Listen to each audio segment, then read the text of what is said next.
तो oxidation number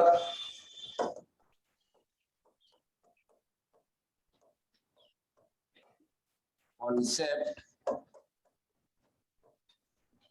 इसमें एक तो पढ़ेंगे कि ऑक्सीडेशन नंबर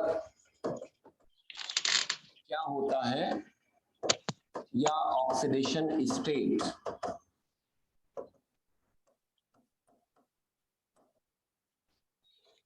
दूसरा रिडक्शन और ऑक्सीडेशन, इनको कैसे डिफाइन करते हैं। तीसरा बैलेंसिंग ऑफ रेडॉक्स रिएक्शन, और उसी में पढ़ेंगे N factor.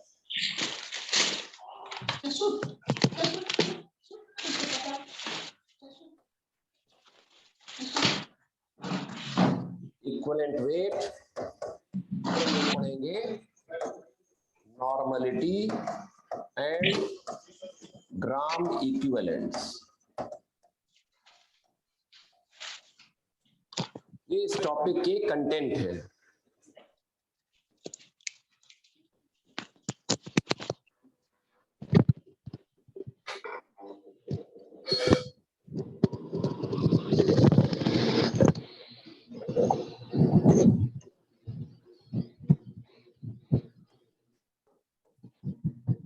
Oxidation number concept को समझने के लिए सबसे पहला जो मुद्दा है वो है electronegativity. Electronegativity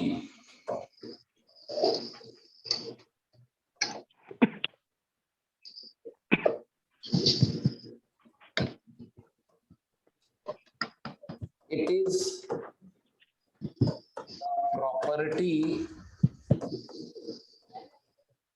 of an element to attract electron pair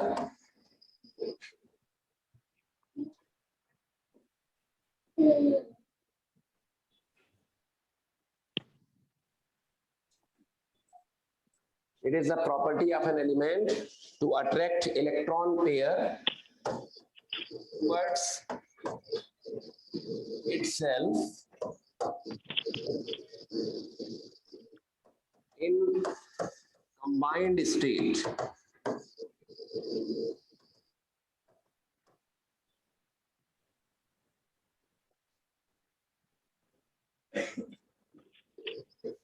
किसी एलिमेंट की वो प्रॉपर्टी जिसके द्वारा वो इलेक्ट्रॉन पेयर को अपनी तरफ अट्रैक्ट करता है कंबाइंड स्टेट में, मतलब बॉन्डेड स्टेट में।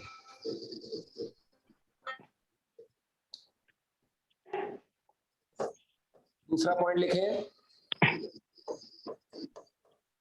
Electron affinity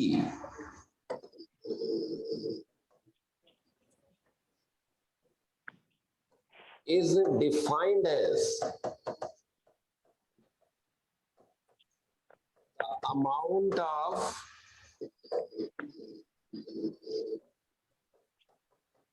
energy released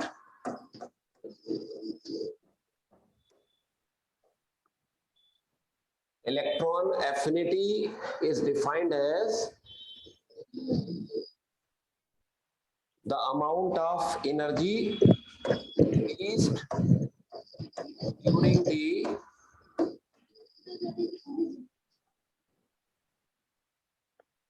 capture of an extra electron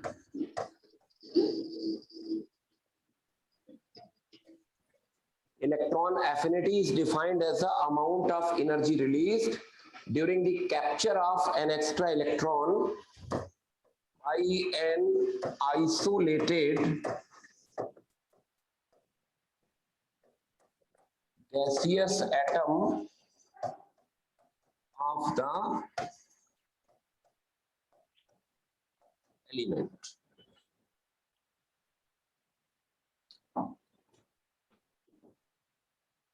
electron affinity और इलेक्ट्रोनेगेटिविटी दो अलग अलग टर्म हैं।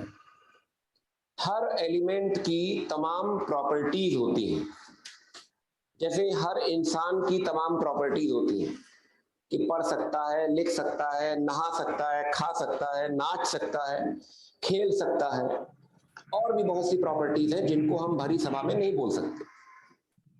तो there are several properties possessed by every human being. इसी तरह से हर एलिमेंट की तमाम प्रॉपर्टीज होती हैं, उनमें से दो प्रॉपर्टी कर रहे हैं, एक इलेक्ट्रोनेगेटिविटी और एक इलेक्ट्रॉन एफिनिटी। इलेक्ट्रॉन एफिनिटी क्या है? एलिमेंट की वो प्रॉपर्टी है जिसमें उसका कोई गैसियस एटम है, इलेक्ट्रॉन को जब कैप्चर करता है तो उस प्रोसेस में जो एनर्जी रिलीज होती है, जैसे मान लीजिए Cl गैसियस है, Cl एटम बिल्कुल आइसोलेटेड हो। आइसोलेटेड का मतलब उसके साथ कोई किसी ने बॉन्ड न बनाया हो। गैसियस एटम, आइसोलेटेड मतलब पृथक्कृत, उसके आसपास कोई नहीं है। तो जब किसी आइसोलेटेड गैसियस एटम के द्वारा इलेक्ट्रॉन को कैप्चर किया जाएगा, क्योंकि हर एलिमेंट के पास एक न्यूक्लियस होता है एटम के पास, तो न्यूक्लियस अट्रैक्ट करता है। आल्दो जो ऑलरेडी इलेक्ट्रॉन्स प्रेजेंट हैं, जैसे Cl एटम है तो उसके न्यूक्लियस में कितने प्रोटॉन्स हैं? उसके न्यूक्लियस में 17 प्रोटॉन्स हैं और न्यूक्लियस के चारों ओर 17 इलेक्ट्रॉन्स भी रिवॉल्व कर रहे हैं और न्यूक्लियस के अंदर ही 18 न्यूट्रॉन्स हैं। तो न्यूक्लियस पॉजिटिवली चार्ज्ड है, तो न्यूक्लियस जो है वो बाहरी इलेक्ट्रॉन को अट्रैक्ट करेगा। तो आल्दो जो ऑलरेडी इलेक्ट्रॉन्स प्रेजेंट है Cl एटम के पास, वो आने वाले इलेक्ट्रॉन को रिपेल भी करेंगे। जैसे घर में कभी कोई गेस्ट आता है, पता लगा मम्मी ने बुलाया, लेकिन डैडी या घर के दूसरे मेंबर्स नाराज हो रहे हैं, भैया क्यों बुलाया, इस समय बुलाना चाहिए था, लेकिन मम्मी ने बुलाया तो मम्मी तो वेलकम करेगी, तो ओवरऑल उस गेस्ट को तो वेलकम मिल रहा है ना नेट में। लेकिन घर के कुछ मेंबर्स नहीं चाहते कि वो मेहमान आए हमारे, रिपल्शन भी मिल रहा है, लेकिन नेट में उसको क्या मिल रहा है? अट्रैक्शन। नेट पे तो उसका स्वागत ही हो रहा है, भले आप मन मार के आंटी आइए, अच्छा नमस्ते नमस्ते, आइए बैठिए, अभी बुलाते हैं मम्मी को, अंदर आपको पता नहीं कहां से आ जाते हैं लोग ऐसे। तो इसी तरह से एटम में, आइए आइए प्लीज, बाकी स्टूडेंट्स आपको रिपेल करेंगे लेकिन मैं अट्रैक्ट करूंगा, आप आए, बाहर आए।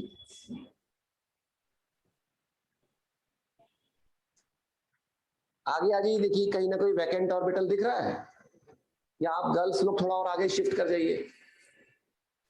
इधर बीच में बैग रखे हैं, इधर देखिए 2 सीटें वैकेंट हैं। आप जो 4 लोग पीछे बैठी हैं, आप लोग आगे आ जाओ बेटा, क्योंकि अभी हिंदुस्तान इतना तरक्की नहीं किया है कि हम मिक्सअप कर सके, सोच अभी नहीं विकसित हो पाई है। कल को पेरेंट के मतलब फोन आने लगे मेरे पास, सर ये क्या कर दिया आपने, आप कानपुर को सिंगापुर बना रहे हैं।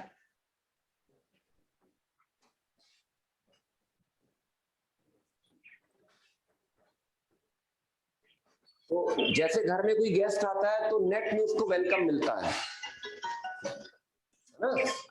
तो Cl एटम जब इलेक्ट्रॉन कैप्चर करेगा तो Cl माइनस बनेगा। एक फोन में उठा लो बेटा, बस अर्जेंट फोन है एक।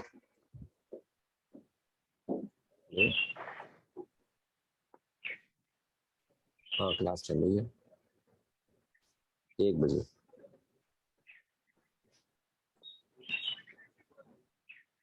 एक बजे का ले लो, ठीक है ठीक है। एक्चुअली जब गृह मंत्रालय से फोन आता है तो अच्छों को फोन उठाना पड़ता है। तो आइसोलेटेड गैसियस एटम के द्वारा इलेक्ट्रॉन के कैप्चर प्रोसेस में एनर्जी रिलीज हो रही है। क्यों? नेट में क्या हो रहा है? अट्रैक्शन हो रहा है। अट्रैक्शन प्रोसेस में आपको पता होता है एनर्जी रिलीज होती है। जैसे मान लो 2 चीजें एक दूसरे को अट्रैक्ट कर रही हो और आप पास ला रहे हो तो उसमें एनर्जी रिलीज होगी, और दो चीजें अगर एक दूसरे को रिपेल कर रही हो आप उनको पास लाओगे तो एनर्जी देनी पड़ेगी। अगर दो ऑब्जेक्ट एक दूसरे को अट्रैक्ट कर रहे हो, आइए आइए आइए भाई साहब आइए आइए, अब वो दोनों अट्रैक्ट कर रहे हैं तो उसमें क्या होगा, एनर्जी रिलीज होगी। मान लो आइए आइए, अरे हाँ यार तुम भी आओ, तो आपको एनर्जी देनी पड़ रही है। मानते नहीं होगा, आओ, तो पता लगा रिपेल कर रहे, नहीं हम नहीं आएंगे, हम नहीं उससे बोलते, तो आपको एनर्जी देनी पड़ रही है। अट्रैक्शन में एनर्जी रिलीज होगी। तो जब Cl एटम इलेक्ट्रॉन कैप्चर करेगा तो इस प्रोसेस में कुछ एनर्जी रिलीज होगी। तो जो एनर्जी रिलीज हो रही है उसको हम बोलेंगे Cl की इलेक्ट्रॉन एफिनिटी। एफिनिटी माने होता है मोहब्बत, क्या हमें तुमसे एफिनिटी है, ठीक है, मोहब्बत, इश्क। तो क्लोरीन का इलेक्ट्रॉन के प्रति जो इश्क है, मोहब्बत है, प्यार है, उस प्यार में एनर्जी रिलीज हो रही है, ठीक है। तो इलेक्ट्रॉन एफिनिटी मतलब इलेक्ट्रॉन के प्रति कितनी मोहब्बत है उसको कौन सी प्रॉपर्टी बताएगी, इलेक्ट्रॉन एफिनिटी। तो पूरी पीरियोडिक टेबल में जितने भी एलिमेंट्स हैं तो chlorine has highest electron affinity.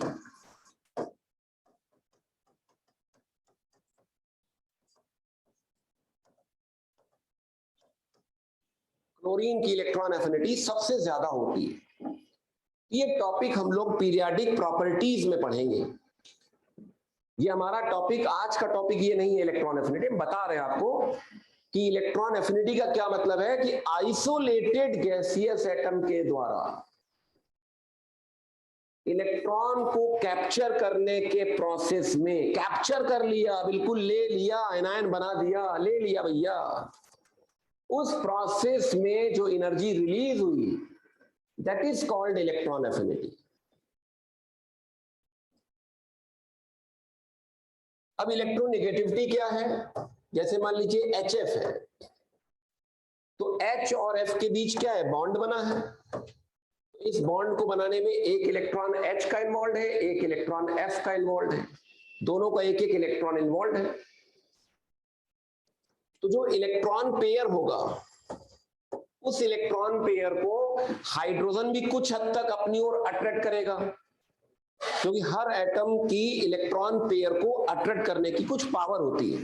तो हाइड्रोजन भी अट्रैक्ट करेगा, फ्लोरीन भी अट्रैक्ट करेगा। तो दोनों एटम इलेक्ट्रॉन पेयर को अपनी तरफ अट्रैक्ट कर रहे हैं। तो जिसकी अट्रैक्ट करने की पावर ज्यादा होगी इलेक्ट्रॉन उसकी तरफ चला जाएगा। तो ऐसे में हम ये कहेंगे कि फ्लोरीन के पास इलेक्ट्रॉन पेयर ज्यादा समय बिता रहा है। तो ऐसे में फ्लोरीन पर पार्शियल नेगेटिव और हाइड्रोजन पे पार्शियल पॉजिटिव आ जाएगा। मतलब फ्लोरीन ने इलेक्ट्रॉन पूरी तरह से ले नहीं लिया, केवल अपनी तरफ ज्यादा अट्रैक्ट कर दिया कि तुम मेरे पास रहो, है बीच में ही, ठीक बीच में नहीं है, फ्लोरीन की तरफ ज्यादा शिफ्टेड है। तो ऐसे में फ्लोरीन पे पार्शियल नेगेटिव। वहीं अगर सोडियम फ्लोराइड हो तो इसमें सोडियम क्या करता है, इलेक्ट्रॉन निकालता है और फ्लोरीन इलेक्ट्रॉन ले लेता है, और फिर सोडियम और फ्लोरीन आपस में कंबाइन करके ये NaF सॉलिड बना देते हैं। तो ये आयनिक कंपाउंड है, इसको कहेंगे आयनिक कंपाउंड, और इसको कहेंगे polar covalent compound, polar covalent compound. और ये है F2, इसको कहेंगे नॉन पोलर कोवेलेंट कंपाउंड। अब इसमें दोनों सेम एटम है तो इलेक्ट्रॉन पेयर ठीक बीच में रहेगा, क्योंकि उसको दोनों एटम का सेम अट्रैक्शन मिल रहा है। तो हाइड्रोजन और फ्लोरीन में फ्लोरीन ज्यादा इलेक्ट्रोनेगेटिव है। इलेक्ट्रोनेगेटिविटी का क्या मतलब है, इलेक्ट्रॉन पेयर को अट्रैक्ट करने की पावर। कौन सा इलेक्ट्रॉन पेयर, बॉन्ड पेयर या फिर लोन पेयर। जबकि इलेक्ट्रॉन एफिनिटी में क्या था, बिल्कुल आइसोलेटेड, अगल बगल कोई कुछ नहीं। जैसे बाथरूम में आप बंद हो और वहां गाना गा रहे हो चौकस, आइसोलेटेड। धूम मचा ले धूम, और हाथ में नहा भी रहे हो, तो आपकी वहां परफॉर्मेंस अलग होगी। वहीं आपसे कहा जाए यहाँ आके तुम यही गाना गाओ बॉन्डेड स्टेट में, अब बॉन्डेड स्टेट में हो गए तो आपकी परफॉर्मेंस में फर्क आ जाएगा। नहीं सर यहाँ नहीं गा पाए, भाई बाथरूम में आप नाच भी रहे हो और पता नहीं क्या क्या आप किस तरह से बिल्कुल फ्री अंदाज में हो, लेकिन जैसे ही बॉन्डेड स्टेट में आ गए तो आपकी परफॉर्मेंस में फर्क आया कि नहीं आया। तो इलेक्ट्रॉन एफिनिटी क्या है, फ्री स्टेट में, और इलेक्ट्रोनेगेटिविटी क्या है, बॉन्डेड स्टेट में। आपको फर्क महसूस हो रहा है कि फ्री, अगर आप फ्री हो तो आपके परफॉर्मेंस का जो मामला होगा वो अलग होगा, बॉन्डेड स्टेट में हो गए तो अलग मामला। तो इलेक्ट्रोनेगेटिविटी क्या है, बॉन्डेड स्टेट में इलेक्ट्रॉन पेयर को अट्रैक्ट करने की पावर, जबकि इलेक्ट्रॉन एफिनिटी क्या है, आइसोलेटेड स्टेट में इलेक्ट्रॉन को कैप्चर करके एनायन बनाने की प्रक्रिया में जो एनर्जी रिलीज होती है वो इलेक्ट्रॉन एफिनिटी है। इलेक्ट्रोनेगेटिविटी क्या है, इलेक्ट्रॉन पेयर को अट्रैक्ट करने की पावर, मतलब इलेक्ट्रोनेगेटिविटी एक क्वालिटेटिव प्रॉपर्टी है और इलेक्ट्रॉन एफिनिटी एक क्वांटिटेटिव प्रॉपर्टी है।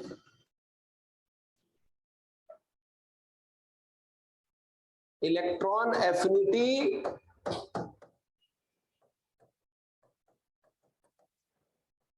इज ए क्वांटिटेटिव प्रॉपर्टी, मतलब उसका क्वांटिटी से संबंध है। जैसे मेरे पास 2 कार हैं, मेरे पास 10 लाख रुपए हैं, ये क्वांटिटी हो गई, ठीक है। मेरे 5 भाई बहन हैं, ये क्वांटिटी हो गई, क्वांटिटी हो गई। या हमारे पास 20 पेंट हैं, ये क्वांटिटी हो गई, ठीक है। या मेरे घर में 50 किलो आटा है, क्वांटिटी हो गई, ये क्वांटिटेटिव प्रॉपर्टी। हर इंसान की कोई क्वांटिटेटिव प्रॉपर्टी होती है, और कुछ होता है क्वालिटेटिव प्रॉपर्टी। तो इलेक्ट्रोनेगेटिविटी क्या है, इलेक्ट्रोनेगेटिविटी इज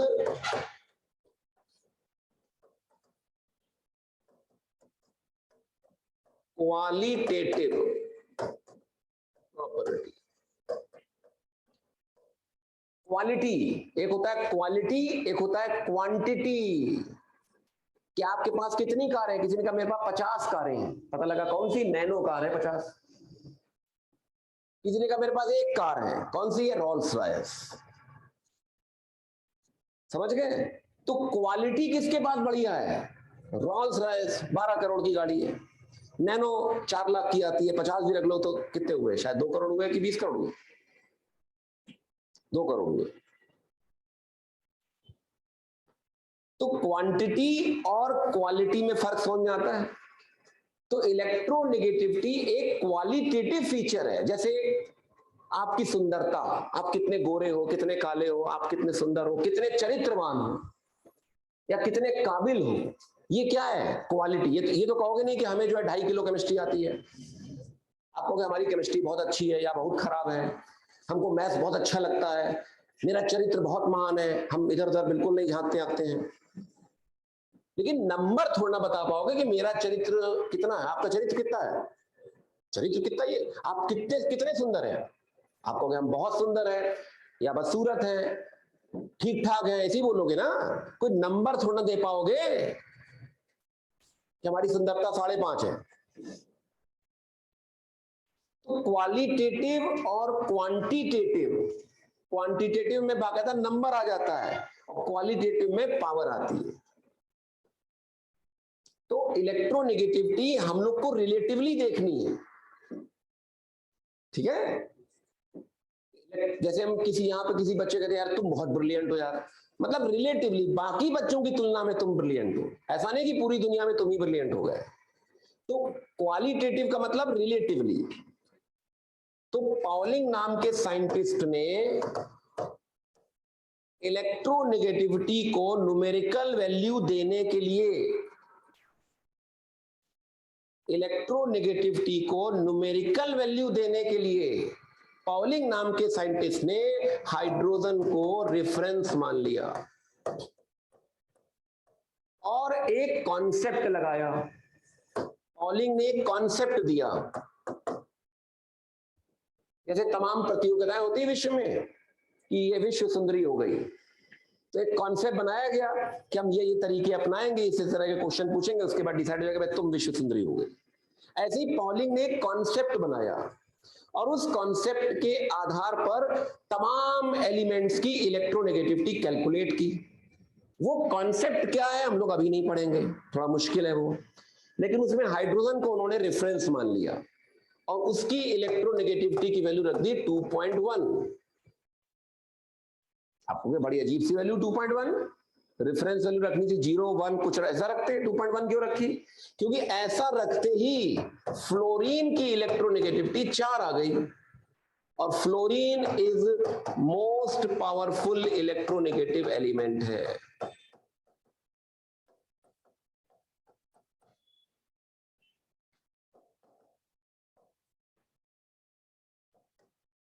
जैसे इलेक्ट्रॉन एफिनिटी के मामले में कौन बाजीगर है? क्लोरीन। इलेक्ट्रोनेगेटिविटी के मामले में कौन सबसे पावरफुल है? फ्लोरीन। यहीं से आपको एहसास हो रहा होगा यार इलेक्ट्रॉन एफिनिटी और इलेक्ट्रोनेगेटिविटी दो अलग अलग चीजें हैं। अगर सेम होती तो एक ही एलिमेंट की दोनों सबसे ज्यादा क्यों ना होती? तो फ्लोरीन की इलेक्ट्रोनेगेटिविटी सबसे ज्यादा होती है अमंग ऑल द एलिमेंट्स। और पॉलिंग क्या, ऐसी मुलिकन नाम के साइंटिस्ट थे, एल्ड्रेड एंड रोको थे, एक एलन नाम के साइंटिस्ट थे, एलन कोचिंग भी है, एलन नाम के साथ ऐसे दर्जनों साइंटिस्ट हुए जिन्होंने अपने अपने कॉन्सेप्ट के आधार पर इलेक्ट्रोनेगेटिविटी की अलग अलग वैल्यूज बताई। अपने सिलेबस में सबसे इंपॉर्टेंट है पॉलिंग, उससे कम इंपॉर्टेंट है मुलिकन और कम इंपॉर्टेंट है एल्ड्रेड एंड रोको। ये हम लोग पीरियोडिक प्रॉपर्टीज के चैप्टर में इन तीनों पे काम करेंगे, उनके फार्मूले जानेंगे, उस पे क्वेश्चंस आते हैं एग्जाम में। आईआईटी में 3 बार क्वेश्चन आ चुका है कि बताइए पॉलिंग स्केल पर फ्लोरीन की इलेक्ट्रोनेगेटिविटी कितनी होती है? आंसर देना है 4। समझ गए? अब वो 4 कैसे आई उसका सबूत पॉलिंग ने दिया, उस सबूत पे क्वेश्चन नहीं आते। ऐसे ही पूछा गया सेकंड मोस्ट इलेक्ट्रोनेगेटिव एलिमेंट की इलेक्ट्रोनेगेटिविटी क्या है? 3.5 oxygen. Oxygen is second most powerful electronegative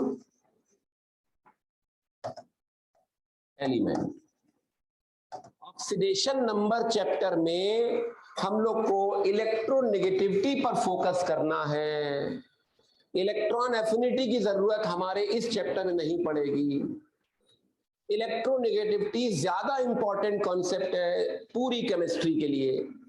electron affinity का यूज लिमिटेड है लेकिन इलेक्ट्रोनेगेटिविटी का यूज भयंकर है। तो कोई आपसे पूछे यार इलेक्ट्रोनेगेटिविटी क्या है, आप कहेंगे ये एलिमेंट की प्रॉपर्टी है, ये एलिमेंट का गुण है। कैसा गुण है? इस गुण के आधार पर वो बॉन्डेड पेयर को, इलेक्ट्रॉन पेयर को अपनी तरफ अट्रैक्ट करता है और जितनी ज्यादा पावर से अट्रैक्ट करेगा उतना उस पर ज्यादा नेगेटिव चार्ज आ जाता है। अलग अलग एलिमेंट्स की अलग अलग इलेक्ट्रोनेगेटिविटी होती है। जैसे मान लीजिए हम आपसे कहते हैं कि FClBrI, तो इलेक्ट्रोनेगेटिविटी का ये ऑर्डर है, या आप में बहुतों को पता भी होगा। जब हम ग्रुप में ऊपर से नीचे आते हैं, जब हम ग्रुप में ऊपर से नीचे आते हैं तो इलेक्ट्रोनेगेटिविटी डिक्रीजेस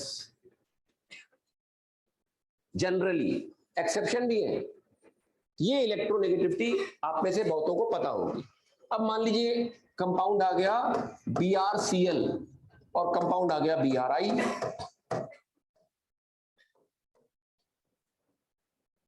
ठीक, अब Br और Cl में ज्यादा इलेक्ट्रोनेगेटिव कौन है?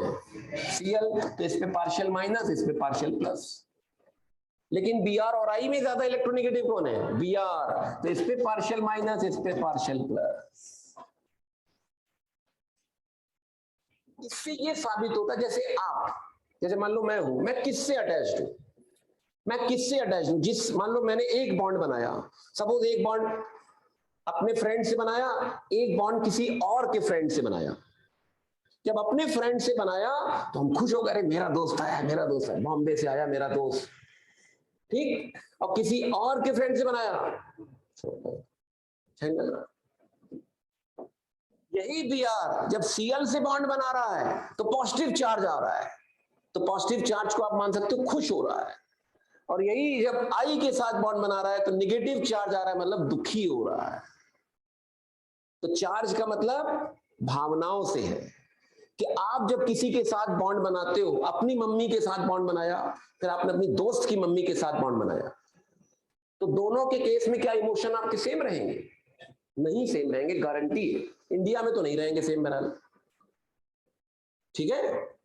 आप अपनी बीवी से मिल रहे हो, अलग भावनाएं होंगी, किसी और की बीवी से मिल रहे हो, आइए प्लीज वेलकम प्लीज, अरे बैठिए, आप पहले बताते हैं हमको, और अपनी बीवी यार आ रहे हैं बिल्कुल, तुम, आप समझ गए मेरी बात? आप किससे बॉन्डेड हैं उसके आधार पे तय होगा कि आप पे चार्ज क्या आ रहा है, प्लस आ रहा है कि माइनस आ रहा है, और कितने बॉन्ड्स बना रहे हैं। जैसे मान लीजिए सीएल है, अब यहां सीएल ने ओ के साथ एक ही बॉन्ड बनाया, और यहां सीएल ने ओ के साथ टोटल 3 बॉन्ड बनाए। सीएल ने यहां पे एक ही बॉन्ड बनाया, यहां इसकी वैलेंसी 3 हो गई। तो हमने बताया कि मोस्ट इलेक्ट्रोनेगेटिव फ्लोरीन है, उससे कम ऑक्सीजन है, और तीसरे नंबर पे एन और क्लोरीन है। ये इलेक्ट्रोनेगेटिविटी का ऑर्डर, इतना जरूर याद रखिए। अब जब हम ऑक्सीडेशन नंबर की बात करेंगे तो ऑक्सीडेशन नंबर क्या है? ऑक्सीडेशन नंबर वास्तव में चार्ज है, रियल और वर्चुअल। जरा समझिएगा, जैसे HCl, Cl2 और NaCl।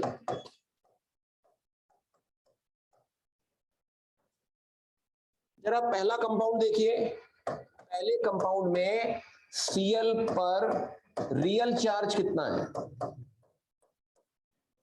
माइनस डेल्टा, और इसमें Cl पर रियल चार्ज कितना है? -1।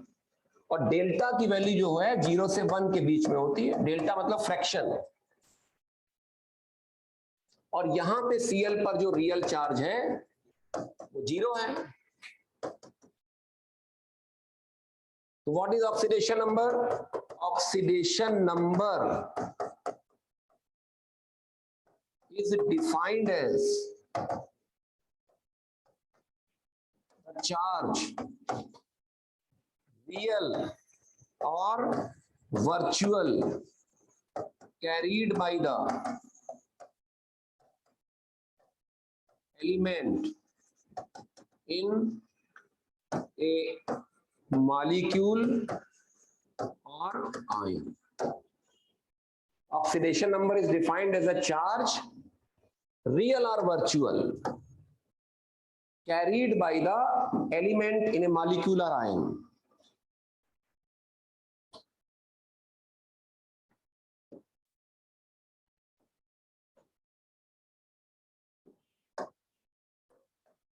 तो Cl पर रियल चार्ज है माइनस डेल्टा, लेकिन हम Cl पर जो वर्चुअल चार्ज कहेंगे वो कह देंगे -1। मतलब ऑक्सीडेशन नंबर डिफाइन करते समय डेल्टा को 1 मान लेंगे। Cl पर एक्चुअल में तो चार्ज फ्रैक्शन में है, हो सकता है -2/3 हो सकता है -3/5 हो सकता है -7/13 हो, कुछ भी चार्ज हो सकता है, वो हमें भी नहीं पता कितना होता है। लेकिन हम लोग ऑक्सीडेशन नंबर को डिफाइन करते समय, परिभाषित करते समय डेल्टा को 1 मान लेंगे। ऑक्सीडेशन नंबर एक जबरदस्ती का कॉन्सेप्ट है, पहले तो ये जान लो। ये इसलिए बनाया गया है क्योंकि इससे कुछ काम आसान हो जाता है हम लोग का, रिएक्शंस की बैलेंसिंग आसान हो जाती है, कुछ न्यूमेरिकल्स आसानी से सॉल्व हो जाते हैं ऑक्सीडेशन नंबर की हेल्प से। इसलिए अपनी मर्जी से साइंटिस्ट ने एक कॉन्सेप्ट गढ़ा, मन से गढ़ा, ठीक, एक हाइपोथेटिकल कॉन्सेप्ट अपनी मर्जी से बनाया और उसमें कहा डेल्टा को 1 मान लो। तभी तो कहा है रियल है वर्चुअल। तो HCl पर रियल चार्ज माइनस डेल्टा है लेकिन वर्चुअल -1 है। ऐसे मान लो जैसे ये आयनिक हो, ऑक्सीडेशन नंबर डिफाइन करते समय ऐसे मान लो जैसे ये आयनिक हो, H+Cl-। तो ऑक्सीडेशन नंबर को इंसान ने अपनी मर्जी से गढ़ा है, ये नेचुरल कॉन्सेप्ट नहीं है, आर्टिफिशियल कॉन्सेप्ट है। इसको क्यों गढ़ा गया? क्योंकि इससे कुछ काम आसान हो गए हम लोग के। वो आपको आगे चल के पता लगेगा कौन सा काम आसान हो गया भैया। फिर लोगों ने इसका मिसयूज करना शुरू कर दिया, बताओ फलाने कंपाउंड में फलाने की ऑक्सीडेशन नंबर क्या है, सवाल बनाने शुरू कर दिए। तो बवाल बन गया, अपने अपने टॉपिक बन गया। पर्पस कुछ और था लेकिन फिर लोगों ने इस पे सवाल बनाने शुरू कर दिए। फिर एग्जाम में आने लगे तो हम लोग के लिए एग्जामिनेशन पॉइंट ऑफ व्यू से इंपॉर्टेंट चैप्टर हो गया। लेकिन रियलिटी समझ में आ रही है आपको कि ऑक्सीडेशन नंबर एक आर्टिफिशियल कॉन्सेप्ट है जो अपनी मर्जी से बनाया गया, जिसमें यह कहा गया कि एटम पे चार्ज कितना है, वो चाहे रियल हो चाहे वर्चुअल हो, डेल्टा को 1 मान लो। तो Cl की oxidation number of Cl in NaCl and in HCl क्या होगी? -1। चाहे NaCl हो चाहे HCl हो, दोनों में Cl की ऑक्सीडेशन नंबर -1 है। और Cl2 में जो ऑक्सीडेशन नंबर ऑफ Cl है इन Cl2 कितनी है? 0। इस पे चार्ज ही नहीं है।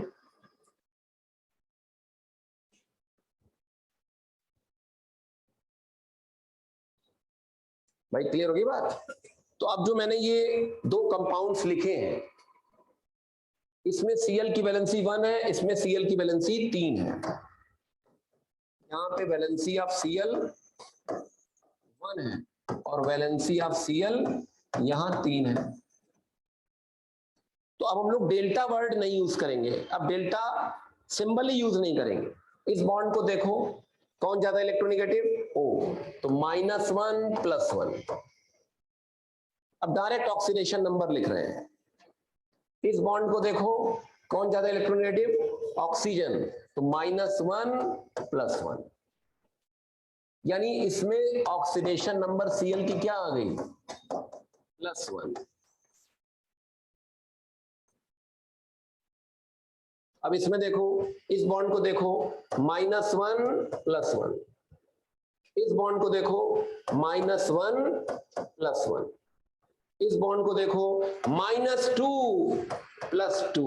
डबल बॉन्ड होगा तो 2 नंबर दे देंगे।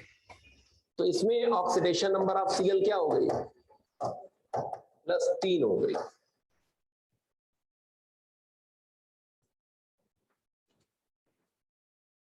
कोई आपके मन में सवाल उत्पन्न हो रहा हो तो उसको आप पूछ सकते हैं।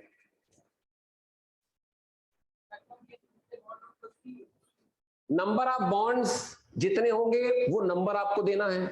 अगर डबल बॉन्ड है तो 2 नंबर, ट्रिपल बॉन्ड है तो 3 नंबर, और मोर इलेक्ट्रोनेगेटिव को माइनस, लेस इलेक्ट्रोनेगेटिव को प्लस। 2 चीजें, एक साइन और एक नंबर। ऑक्सीडेशन नंबर में 2 चीजें, एक साइन एक नंबर। साइन कैसे देंगे? मोर इलेक्ट्रोनेगेटिव को माइनस, लेस इलेक्ट्रोनेगेटिव को प्लस। और नंबर कैसे? कि कितने बॉन्ड्स बना रहा है वो। अगर 1 बॉन्ड तो 1 यूनिट, 2 बॉन्ड तो 2 यूनिट, 3 बॉन्ड तो 3 यूनिट। और 2 एटम के बीच में कभी भी 4 बॉन्ड आप नहीं देख पाओगे। 2 एटम के बीच में क्या कभी 4 बॉन्ड मुमकिन है? बताइए। जैसे आपने सुना होगा H2 Cl2 O2 N2, इतना तो सुना है। क्या कभी ऐसे सुना है C2? कार्बन की वैलेंसी 4 होती है, क्या C2 ऐसे बना दोगे? 4 बॉन्ड 2 एटम के बीच में हो ही नहीं सकते। कम से कम इस प्लेनेट पे तो नहीं है। हाँ वही बता रहा, अभी आगे चल रहा है, अभी तो टॉपिक शुरू हुआ है, अभी तो पार्टी शुरू हुई है, अभी बहुत कुछ सुनने को मिलेगा आपको। तो पहले तो ये ध्यान रख लो, दो एटम के बीच में कभी भी 4 बॉन्ड नहीं हो सकते, और उसका सिंपल सा रीजन क्या है, कोऑर्डिनेट एक्सिस 3 होती है, x axis, y axis, z axis. तो 3 डायरेक्शन में ही बॉन्ड्स बन सकते हैं, इसलिए मैक्सिमम 3 बॉन्ड हो सकते हैं दो एटम के बीच में। दो एटम के बीच की बात कर रहे हैं, कोई भी दो एटम हो उनके बीच में मैक्सिमम 3 बॉन्ड होंगे। किन्हीं भी दो एटम के बीच में 4 बॉन्ड अगर दिखा दो, अब उसके आगे क्या होगा। हाँ पूछ रहे थे, जाना है, अगर हो सके तो लौट के आ जाना। क्या पेट खराब है? फिर फोन आया है, यहाँ फोन आया, हम नहीं गए, देखो सीधे गृह मंत्रालय से फोन था। आपका कौन से मंत्रालय से? क्या घर में कोई विपदा आई है? चलो जाओ कोई बात।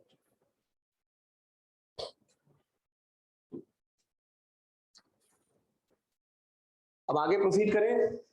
हाँ डेल्टा तो हम आपको रियल में बता रहे थे कि रियल में डेल्टा बता, डेल्टा का मतलब आंशिक। उस डेल्टा की एक्चुअल वैल्यू हम लोग नहीं बता सकते, वो कैलकुलेशन से बता पाएंगे। उसके लिए कुछ डेटा हमें पता होने चाहिए। डेल्टा की वैल्यू भी बताई जा सकती है, लेकिन वो हम लोग कब पढ़ेंगे, पीरियाडिक टेबल और पीरियाडिक प्रॉपर्टीज में डेल्टा की एग्जैक्ट वैल्यू बता पाएंगे आप, लेकिन कभी पूछी नहीं जाती वो। भाई कुछ चीजें ऐसी हैं जो कभी पूछी नहीं जाती, तो क्यों उस पर दिमाग लगाया? है तो बहुत कुछ दुनिया में जानने को, लेकिन हम लोग वही जानेंगे जो हमारे मतलब का होगा। हाँ तो ऑक्सीडेशन नंबर के लिए सबसे पहले आपको बता दें, सेकंड पीरियड के एलिमेंट देखो, lithium, beryllium, boron, carbon, nitrogen, oxygen, fluorine, ये सेकंड पीरियड के एलिमेंट्स हैं। ये है सेकंड पीरियड के एलिमेंट्स। लिथियम के ऊपर कौन है? हाइड्रोजन। कार्बन के नीचे कौन है? सिलिकॉन। एफ के नीचे कौन है? Cl। लिथियम के नीचे सोडियम, पोटेशियम, रुबिडियम, सीजियम वगैरह हैं तो बहुत सारे एलिमेंट्स, लेकिन मैंने इतने ही लिखे क्योंकि इतने से हमारा काम चल जाता है। तो फ्लोरीन की इलेक्ट्रोनेगेटिविटी कितनी बताई? 4। ऑक्सीजन की कितनी बताई? 3.5। अब एपी है, समझ लो, ये आधा आधा घटाते जाओ, एपी है, बताओ इसकी कितनी? 3। इसकी कितनी? 2.5। इसकी 2 और इसकी 1। तो आसानी से सेकंड पीरियड के एलिमेंट्स की इलेक्ट्रोनेगेटिविटी पाउलिंग स्केल पर, हर स्केल पर नहीं, अलग अलग साइंटिस्ट ने अलग अलग कॉन्सेप्ट के आधार पे इलेक्ट्रोनेगेटिविटी को परिभाषित किया। इलेक्ट्रोनेगेटिविटी को परिभाषित कर, जैसे मान लो सुंदरता है। अब सुंदरता किसी के लिए कोई एंगल से हो सकती है, किसी के लिए किसी और एंगल से। कई बार होता है विश्व सुंदरी, आपको सुंदरी, अभी ये विश्व सुंदरी है, इतनी काली, मतलब वेस्ट इंडीज की थी, वो सुंदरी बन गई, क्योंकि सुंदरता के मानक तमाम है ना। अब लगेगा इससे सुंदर तो हमारे मोहल्ले की लड़की है, लेकिन अब उसने क्या सोच के उसको विश्व सुंदरी का दर्जा दिया? उसके लिए तमाम फैक्टर्स होंगे। कौन से फैक्टर्स को उसने सोचा? जैसे कोई कहता है ये नेता भैया दुनिया का सबसे अच्छा नेता है, और दूसरा आदमी कहता है ये नेता बकवास नेता है। तो अलग अलग रेफरेंस फ्रेम में एक ही व्यक्ति को अलग अलग नंबर मिल रहे हैं कि नहीं मिल रहे हैं? मेरे कोई देख लो, कोई कहेगा भैया बहुत अच्छा पढ़ाते, कोई कहेगा बहुत खराब पढ़ाते, कोई कहेगा फालतू उल्टी सीधी बकवास करते रहते, कुछ भी कह सकते हैं। तो अलग अलग रेफरेंस फ्रेम में मेरी ही वैल्यू अलग अलग हो जाएगी कि नहीं हो जाएगी? इसी तरह से इलेक्ट्रोनेगेटिविटी भी अलग अलग साइंटिस्ट के द्वारा एक ही एलिमेंट की अलग अलग आई। जैसे मैंने कहा कि सुंदरता के लिए हमने, निर्मल सिंह ने कहा कैटरीना कैफ को रेफरेंस फ्रेम मान लो। कोई जगह में कैटरीना कैफ अच्छी नहीं लगती, घमंडी है। कोई जगह में दीपिका पादुकोण अच्छी लगती है, कोई जगह में मायावती अच्छी लगती है, कोई जगह में सोनिया गांधी अच्छी लगती है। अलग अलग रेफरेंस। मान लो हमने कैटरीना कैफ को कहा कि सबसे सुंदर है, 10 नंबर दे दिए। अब उसके आधार पे हम दीपिका पादुकोण कहेंगे तो चलो 9.5 नंबर मिल गए, ठीक। उसके बाद और जैसे आगे मान लो हमने कहा फिर सोनिया गांधी को चलो 2 नंबर दे दो, फिर मायावती को हमने कहा चलो -5 नंबर दे दो। किसी ने कहा कि चरित्र में भगवान राम का चरित्र सबसे पुरुषोत्तम राम 10 नंबर। उसके बाद हमने कहा आसाराम को। अब किसी ने कोई और रेफरेंस फ्रेम मान लिया, तो अलग अलग नंबर मिलेंगे कि नहीं मिलेंगे बताइए आप। अब कईयों को अभिषेक बच्चन बहुत अच्छा लगता है, कईयों को बहुत खराब लगता है। अब किसी ने कहा नहीं अभिषेक बच्चन का चरित्र बहुत अच्छा है, वो कभी फिल्मों में एक भी उसने ऐसा सीन नहीं किया, इसलिए बहुत अच्छा चरित्र का। तो कुछ भी कह लो, अलग अलग रेफरेंस फ्रेम पे अलग अलग वैल्यू आएगी। हाइड्रोजन की वैल्यू कितनी है? 2.1। तो आपने देखा ग्रुप में ऊपर से नीचे गए तो वैल्यू घटती जा रही है, देख रहे हैं आप। सोडियम की कितनी है? 0.9, पोटेशियम की 0.8, तो वैल्यू घटती जाती है ग्रुप में। Cl की कितनी बताई थी? 3, नाइट्रोजन के बराबर बताई थी। अब सिलिकॉन की होती है 1.8। तो जिन एलिमेंट्स की मैं लिख रहा हूं उनकी आप भी याद कर लो। सेकेंड पीरियड की तो याद हो गई होगी, 1, 1.5, 2, 2.5, 3, 3.5, 4। तो क्वेश्चन क्या पूछा गया था कि ऑक्सीजन की इलेक्ट्रोनेगेटिविटी पॉलिंग स्केल पर कितनी होती है? तो आप कहेंगे 3.5। किसी और स्केल पर कोई और वैल्यू हो सकती है।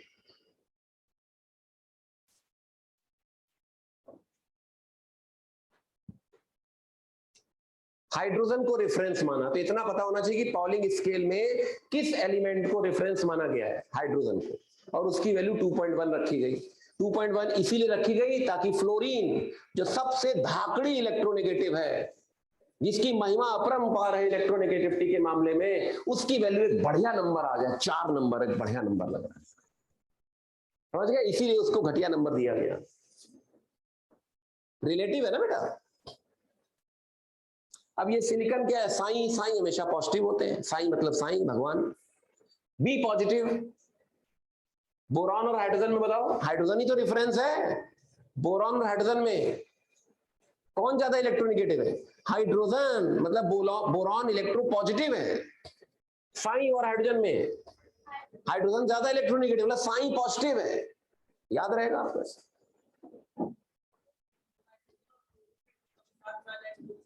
बताएंगे बताएंगे बेटा, देर है अंधेर नहीं है। उसके लिए देखिए एक ही कॉन्सेप्ट थोड़ा ना है, कॉन्सेप्ट आते रहेंगे और आप सीखते रहोगे, नई नई चीजें आती रहेंगी, पुरानी चीजें आप देखोगे कुछ उसमें कमियां नजर आएंगी। जैसे देखिए मेथेन है, और फिर हमने लिख दिया सपोज CH3F, और फिर लिख दिया हमने CH2F2, और फिर लिख दिया CHF3, और फिर लिख दिया CF4। अब इन सभी में देखिए कार्बन की वैलेंसी 4 है। इन सभी कंपाउंड्स में कार्बन 4 बॉन्ड बना रहा है।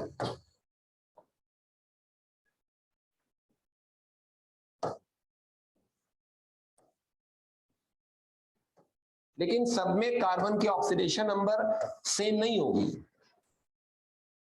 जैसे इसमें निकालें तो C और H में ज्यादा इलेक्ट्रोनेगेटिव कौन है?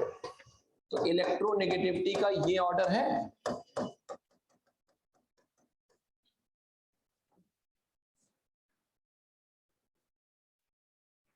क्या ये क्लियर है? FCH इलेक्ट्रोनेगेटिविटी का ऑर्डर, F की कितनी है?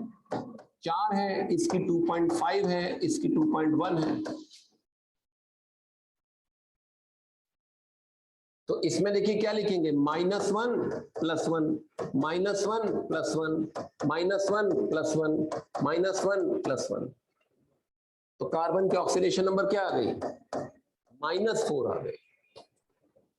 ऐसे इसमें देखो -1 + 1, -1 + 1, -1 + 1, -1 + 1, तो कार्बन की कितनी आ गई? -2 आ गई। चेक कर लीजिए, वैलेंसी हर बार 4 है, 4 ही बॉन्ड बना रहा है, लेकिन उसके साथ एटम बदल गया तो उस पर चार्ज बदल गया। जैसे आप हर बार 4 लोगों से जुड़े हैं, लेकिन वो 4 लोग कैसे हैं, अगर वो लोग बदलते गए तो आपके इमोशंस बदलते गए, आप पर चार्ज बदलता गया, खुशी और गम में फर्क आता गया।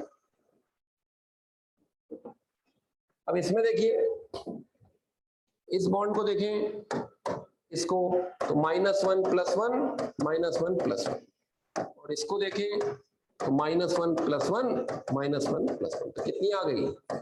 0।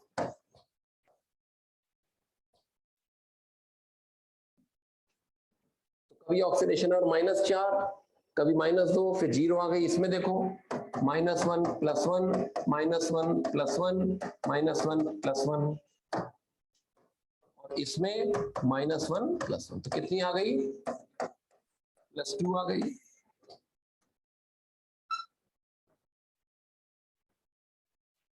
टोटल चार्ज देखना है कितना है, इसमें देख लीजिए, -1 + 1 -1 + 1 -1 + 1 -1 + 1, कितनी आ गई? +4।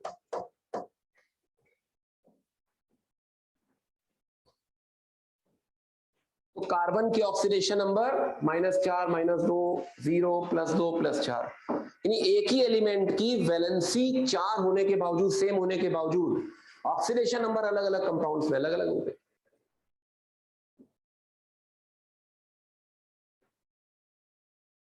ये तो अलग अलग कंपाउंड्स में अलग अलग हो गई, एक ही कंपाउंड में एक ही एलिमेंट की ऑक्सीडेशन नंबर अलग अलग हो सकती है। अभी दिखाते हैं आपको। HHF COOC FF silicon FHC double bond O N double bond C OH और यहां लिख दिया।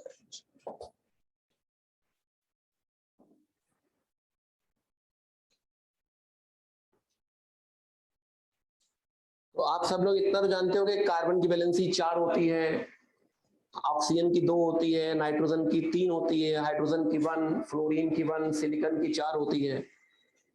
तो वैलेंसी बस चेक कर लो सबकी सेटिस्फाइड है कि नहीं।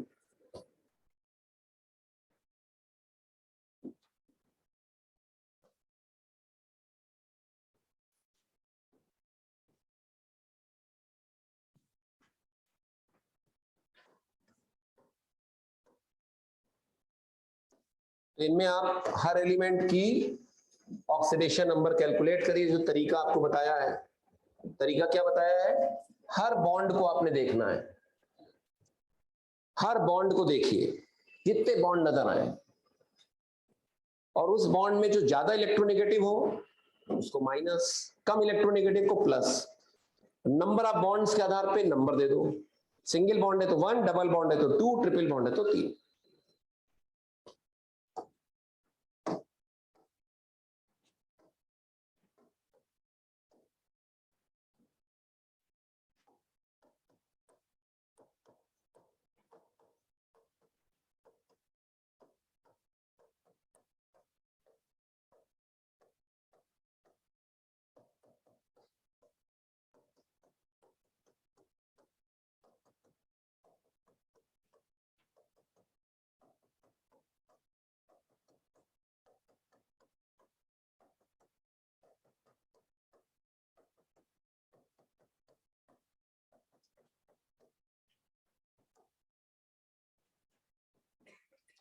इसकी जानकारी आप लोगों को होगी, lithium, beryllium, boron, carbon, nitrogen, oxygen, fluorine. Lithium की वैलेंसी 1 होती है, बेरिलियम की 2, बोरॉन की 3 होती है, कार्बन की 4, नाइट्रोजन की 3 होती है, ऑक्सीजन की 2, फ्लोरीन की 1। क्योंकि जब तक हम लोग एटॉमिक स्ट्रक्चर और केमिकल बॉन्डिंग नहीं पढ़ लेते तब तक लॉजिकल बातें नहीं उतनी कर पाएंगे। ठीक है, कि जैसे कार्बन की वैलेंसी 4 क्यों होती है, ये केवल अभी जानकारी के तौर पे बताया आपको। या नाइट्रोजन की वैलेंसी 3 होती है।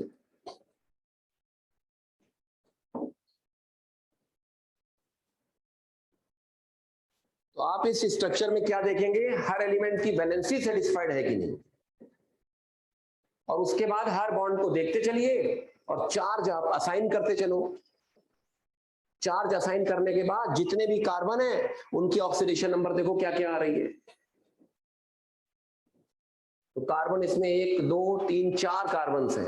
ऑक्सीजन कितने 2 3 4 5 ऑक्सीजन है। फ्लोरीन कई सारे हैं, फ्लोरीन 4 है शायद, हाँ 4 फ्लोरीन है। नाइट्रोजन एक ही रखा है हमने, एक सिलिकॉन रखा है। हाइड्रोजन बहुत सारे हैं।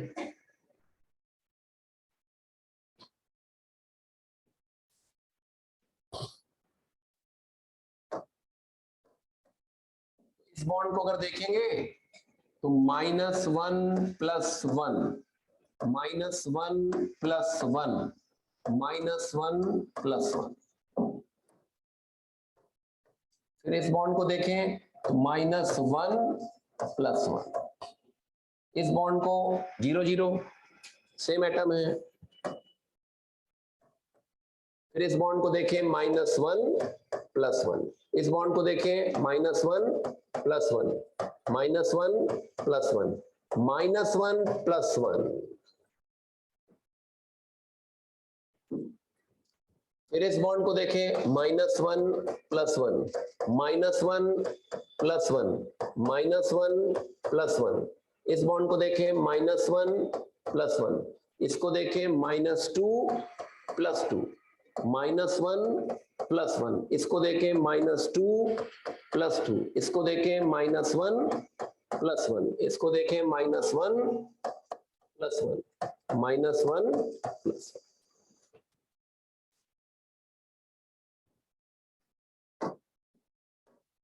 इस तरह से कार्बन की जो ऑक्सीडेशन नंबर है, ऑक्सीडेशन नंबर ऑफ कार्बन क्या क्या आई देखिए। इसमें कितनी आई, 0 आ गई। इसमें आ गई 0। इसमें कितनी आई देखो, +2। और इसमें कितनी आ गई, +4। और इसमें +2।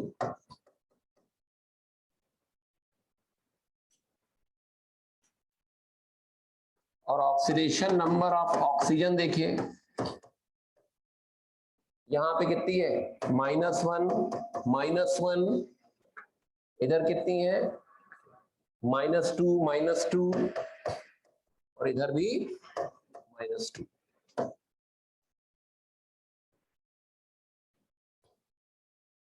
ऐसे ही हाइड्रोजन की ऑक्सीडेशन नंबर देखिए,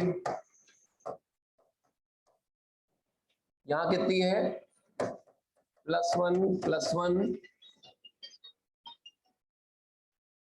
हाइड्रोजन के ऑक्सीडेशन नंबर यहां -1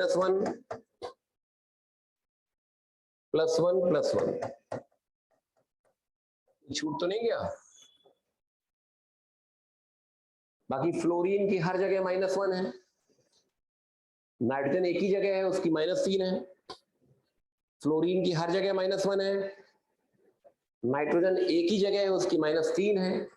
हाइड्रोजन कई जगह है लेकिन सब जगह सेम नहीं है। तो क्या ये प्रोसेस समझ में आया? ये फंडामेंटल तरीका है ऑक्सीडेशन नंबर कैलकुलेट करने का। तो यहां पे हम लोग एवरेज निकालेंगे, average oxidation number of carbon. Average कैसे निकालेंगे, सबको जोड़ देंगे और जितनी संख्या उससे भाग दे देंगे। तो 1 2 3 4 संख्याएं हैं, तो 4 2 6 2 8/4, तो +2 आ जाएगी एवरेज। चारों को ऐड करो और 4 से भाग दे दो, एवरेज आ गई।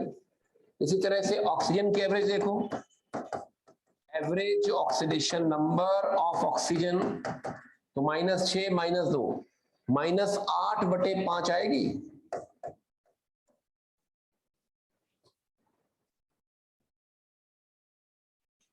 ऐसे ही हाइड्रोजन की average oxidation number of hydrogen कितनी आ जाएगी, 3/5।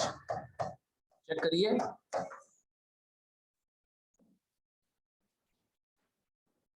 सबको जोड़ दीजिए, 5 से भाग दे दो।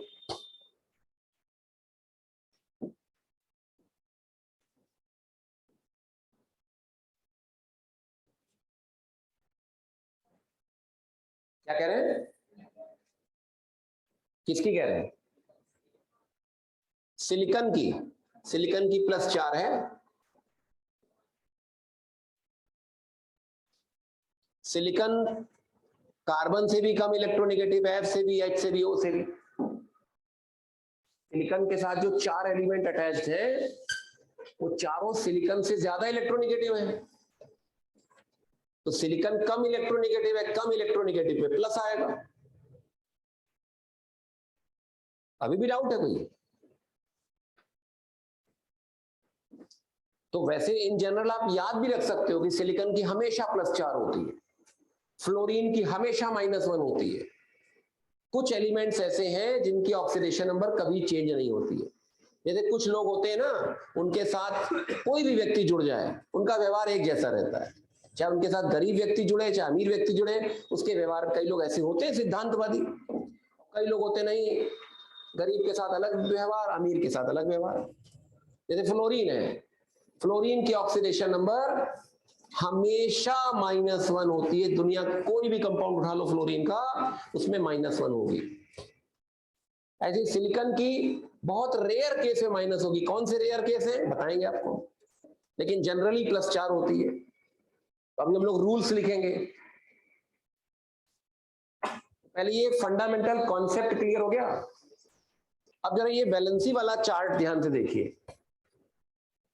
जैसे कार्बन के पास 6 इलेक्ट्रॉन्स हैं, तो कार्बन की वैलेंसी कितनी है? 4। मान लो हम कहते हैं N+, तो N+ के पास कितने इलेक्ट्रॉन्स होंगे? नाइट्रोजन पे प्लस चार्ज लगा दें, तो नाइट्रोजन के ऊपर प्लस चार्ज लगाते ही उसका मतलब उसके पास 6 इलेक्ट्रॉन हो गए, यानी N+ की वैलेंसी कितनी होगी? 4। क्योंकि कार्बन के पास 6 इलेक्ट्रॉन है तो वैलेंसी 4, N+ के पास भी 6 इलेक्ट्रॉन्स होंगे तो उसकी भी वैलेंसी 4।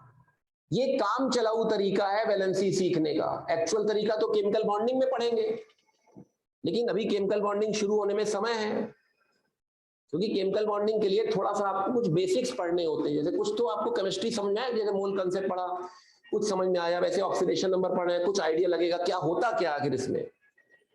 केमिकल बॉन्डिंग थोड़ा हैवी टॉपिक है, उसको शुरू करने से पहले आपको थोड़ा हमें रमा करना पड़ेगा, ठीक है।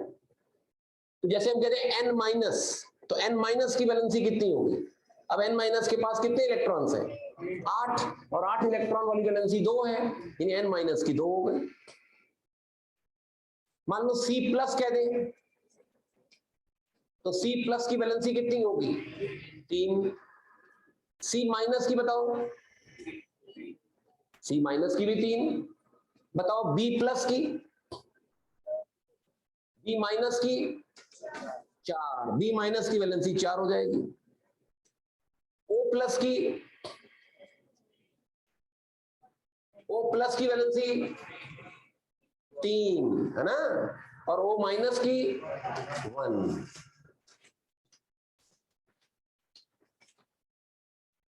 1। क्या ये क्लियर हुआ आपको? क्या कह रहे हैं? सिलिकॉन के बारे में अभी भी कुछ दिक्कत है? क्या दिक्कत है? हमने गलत लिखा है कि कुछ आप पूछना चाहते हैं? ऑक्सीडेशन नंबर 4 आ रही है सिलिकॉन की, +4। आपके हिसाब से उचित नहीं है ये आपकी आवाज भी तो समझ में, आप थोड़ा आगे आ जाओ ना एक बार। एवरेज क्यों नहीं निकाली?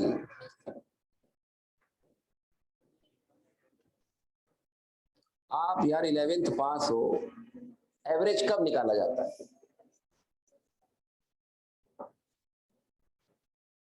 हमारी उम्र मान लो 50 साल है, तो बताओ हमारी एवरेज एज क्या है? ऐसे करोगे? अरे एवरेज तब निकालते हैं कम से कम 2 लोग तो हो, तब तो एवरेज निकालोगे कि मेरी उम्र 50 साल, आपकी उम्र 20 साल। बताओ हम दोनों की एवरेज एज क्या है? 35 साल। मतलब आपके साथ रह के मेरी एज 50 से 35 हो गई, आपकी बढ़ गई, आप बूढ़े हो गए, हम जवान हो गए। इसको बोलते हैं एवरेज। मान लो अमिताभ बच्चन की इनकम जो है 1000 करोड़ है, और महेंद्र सिंह धोनी की इनकम मान लो 700 करोड़ है, तो बताओ एवरेज इनकम क्या है? तो 1000 + 700 / 2 करोगे। ऐसे मान लो 20 लोग हो मोहल्ले में आपके, सबकी अलग अलग इनकम है, एवरेज निकालो, सबकी जोड़ी अपन एवरेज। तो औसत निकालना तो बेटा पहली बार सीख रहे हो क्या? एक बूढ़ा आदमी 80 साल का, उसके साथ एक छोटा सा बच्चा 2 साल का मिल गया, तो बताओ इस 2 साल के बच्चे की एवरेज एज क्या है यहाँ पे? कहोगे 41 साल। अभी ये बच्चा 41 साल का, अभी 41 एवरेज है उसकी एज, तो मैथमेटिकली वो 41 साल का हो गया। उस माहौल में ऐसे ही जब कुली जब लेके जाता है, आप कह दोगे बेटा वक्दन कितना, फोर्स इंटू डिस्प्लेसमेंट, फोर्स लग रहा था ऐसे, डिस्प्लेसमेंट हुआ ऐसे, एंगल 90 cos 90 जीरो होता है, वक्दन जीरो, काय पैसे। फिजिक्स और मैथ की तो बातें ही अनूनी है ना, अलग तरह की बातें होती है ना। वर्क तुमने किया नहीं हो, पैसे मांग रहे हो। आपने फॉर्मूला लगा दिया F dot D, F D cos theta, तो वो कल को तिरछा लेके चलेगा, अभी कॉस थीटा जीरो ना। अगर फिजिक्स का बंदा होगा कुली भी, फिर तिरछा लेके चलेगा सामान, गिर जाएगा दोबारा उठाएगा। एवरेज कब निकालते हैं? तो सिलिकॉन की काहे को हम एवरेज निकाले जब एक ही सिलिकॉन है। अब फ्लोरीन, आपको फ्लोरीन की नहीं पूछी कि सर फ्लोरीन की एवरेज नहीं निकाली, क्योंकि हर जगह -1 थी, तो एवरेज भी तो -1 आएगी। अब 20-20 साल के 50 लोगों, एवरेज एज क्या होगी? 20 साल। कैसे करोगे? 20 + 20 + 20 + 20 + 20 + 20 + 20 अपान 50 और साल करते हैं। अरे जब सबकी 20 साल है तो एवरेज भी तो 20 ही साल आएगी।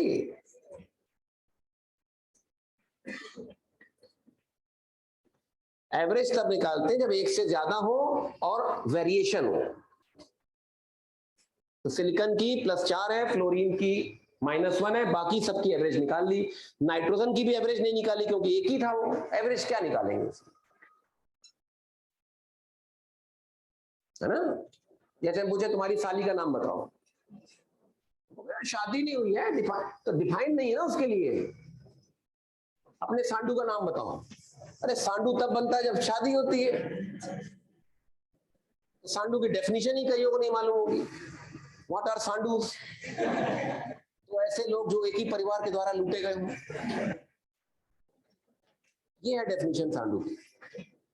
मतलब जिनकी बीवियां आपस में बहनें हो उनको सांडू बोलते हैं। 2 आदमी है, एक एक्स एक वाई, दोनों की बीवियां आपस में बहनें हैं, तो x and y are option दिए होंगे सांडूस।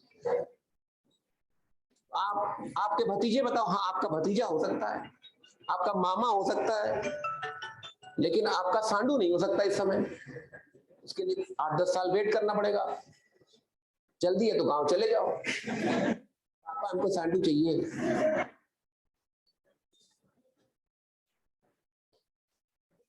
हर चीज हर एक के लिए डिफाइन नहीं होती है, ठीक है। जैसे आप लोगों की देवरानी जिंदगी भर नहीं बन पाएगी, इन लोगों की बन जाएगी। आप कभी देवरानी नहीं बना पाओगे जिंदगी भर, 10 शादियां कर लो चाहे। तो कुछ चीजें ऐसी होती हैं जो आप नहीं पा सकते जीवन भर। हम अपनी जेठानी नहीं प्राप्त कर सकते कभी जिंदगी में।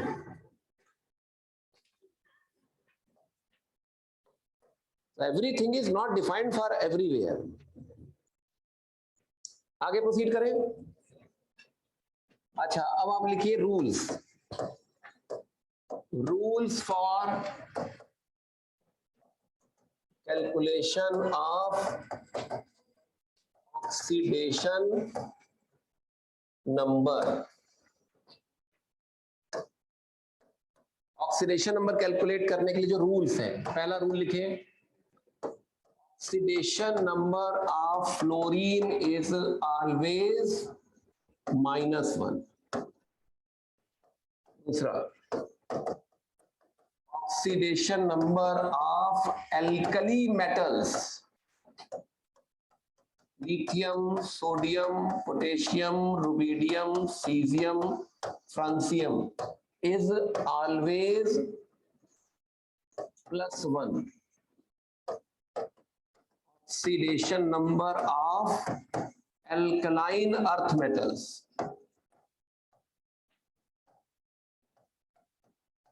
beryllium, magnesium, calcium, strontium, barium, radium is always +2. कुछ एलिमेंट्स ऐसे होते हैं जिनकी ऑक्सीडेशन नंबर फिक्स रहती है, जैसे फ्लोरीन की हमेशा -1 होगी। एल्कली मेटल्स, लीना कैटरीना रणवीर के संग फरार, कैसे याद रखें? एल्कली मेटल्स, लीना कैटरीना रणवीर के संग फरार, alkali metals. Lithium, sodium, potassium, rubidium, caesium, francium. Francium क्या है? रेडियो एक्टिव है। फ्रांसियम रेडियो एक्टिव है, रेडिएशन एमिट करता है। और ये क्या है? बेटा मांगे कार स्कूटर, बाप राजी। बाप रोए, अरे आजकल तो राजी हो जाते हैं।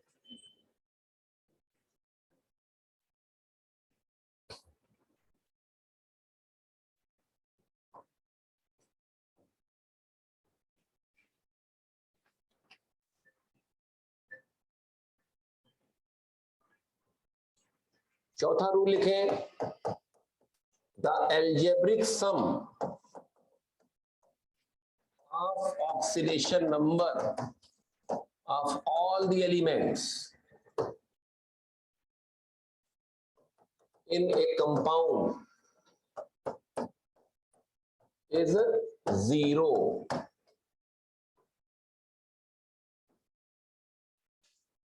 The algebraic sum of oxidation number of all the compound of all the elements in a compound is 0। मतलब किसी कंपाउंड में सभी एलिमेंट्स की ऑक्सीडेशन नंबर का जो एल्जेब्रिक सम है, मतलब इस साइन, न्यूमेरिकल सम नहीं, एल्जेब्रिक सम मतलब इस साइन, वो टोटल 0 होगा किसी कंपाउंड में। ये 3 रूल्स हो सकता है न लिख पाए हो कि फ्लोरीन की ऑक्सीडेशन नंबर हमेशा -1, फ्लोरीन का कोई भी कंपाउंड आ जाए -1, एल्कली मेटल का कोई भी कंपाउंड आ जाए +1, एल्कलाइन अर्थ मेटल का कोई भी कंपाउंड उसमें +2।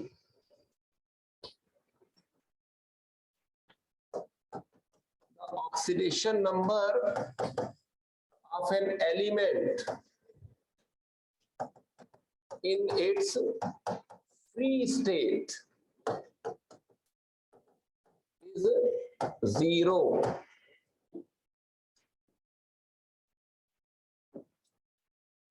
The oxidation number of an element in its free state। Free state का मतलब क्या है? या तो उसने किसी से कंबाइन न किया हो या खुद से कंबाइन किया हो। फ्री स्टेट का मतलब, फ्री स्टेट का मतलब क्या है? Either the element has not combined with any element, or the element has combined with itself। Free state का ये मतलब है, या तो उसने किसी से कंबाइन न किया हो या उसने खुद से कंबाइन किया। अभी मैं हर एक को एग्जाम्पल से क्लियर करूंगा।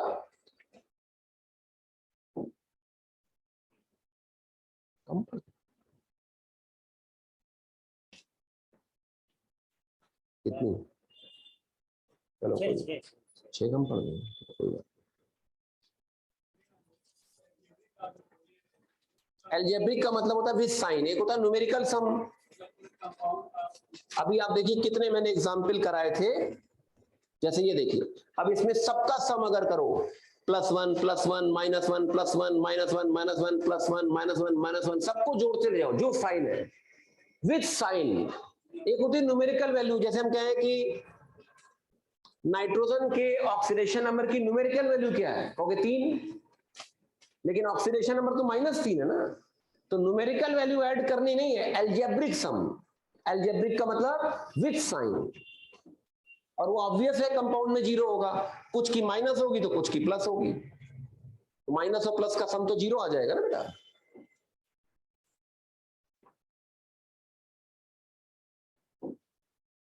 आप एल्जेब्रिक वर्ड हटा भी सकते हो, सम लिख दो केवल। वो तो हमने सटीक बात लिखी है। फ्री स्टेट का मतलब समझ में आ गया। अभी हम पहले रूल्स लिख रहे हैं, फिर इसको समझाएंगे भी।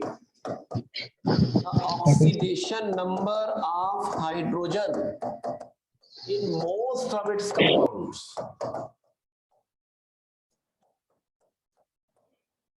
is +1।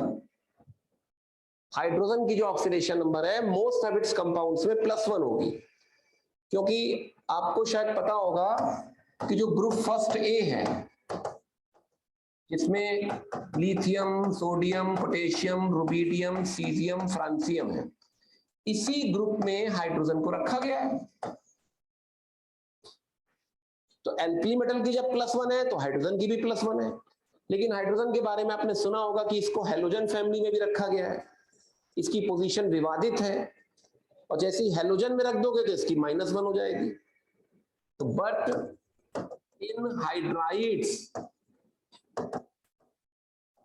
The oxidation number is -1।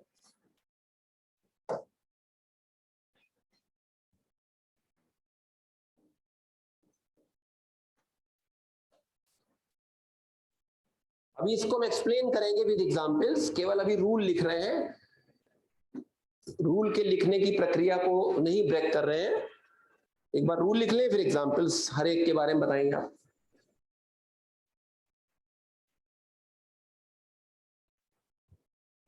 इसके बाद लिखिए oxidation number of oxygen in most of its compounds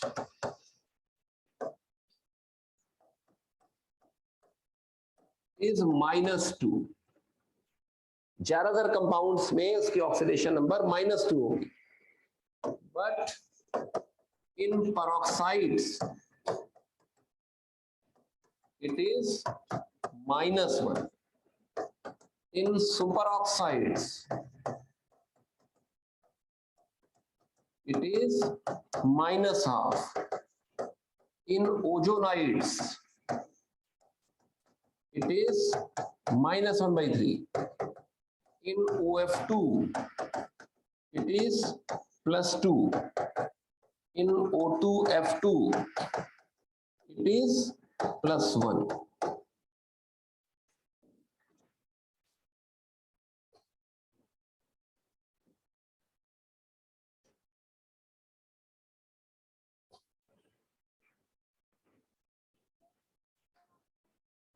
अभी सब बता रहे हैं, अभी हम रूल लिख रहे हैं, अभी एक एक चीज एक्सप्लेन करेंगे, कठिन चीजें पहले एक्सप्लेन कर देंगे।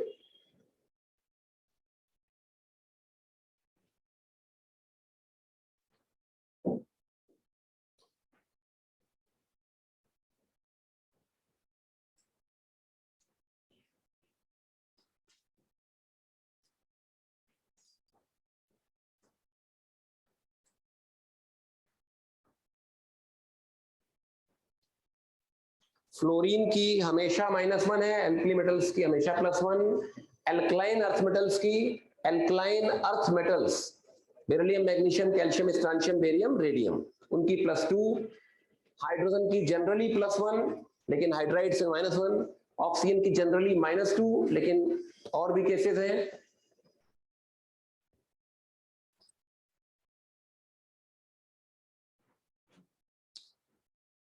अब जैसे देखिए वाटर है H2O, तो इसको हम लोग बोलते हैं हाइड्रोजन ऑक्साइड। वाटर का नाम है हाइड्रोजन ऑक्साइड। जैसे मान लो लिखा हमने Na2O, इसका नाम है सोडियम ऑक्साइड। अब सोडियम ऑक्साइड में जरा चेक करिए, सोडियम की ऑक्सीडेशन नंबर है +1 × 2, ऑक्सीजन की X मान लो, टोटल 0 कर दो। एल्कली मेटल की +1 है, ऑक्सीजन की X मान ली तो X बराबर क्या आ गया, -2। अब अगर इसमें से आप 2 H+ निकाल दो तो ऑक्साइड ही तो मिलेगा, इसको बोलते हैं ऑक्साइड आयन। और आपको ऑक्सीडेशन नंबर के बारे में बताया, चार्ज ही तो होता है।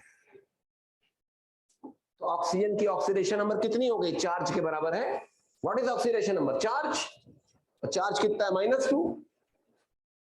जैसे हम पूछे बताओ वाटर की ऑक्सीडेशन नंबर क्या है, वाटर की ऑक्सीडेशन नंबर, अरे वाटर पे चार्ज कितना? 0, तो वाटर की ऑक्सीडेशन नंबर 0।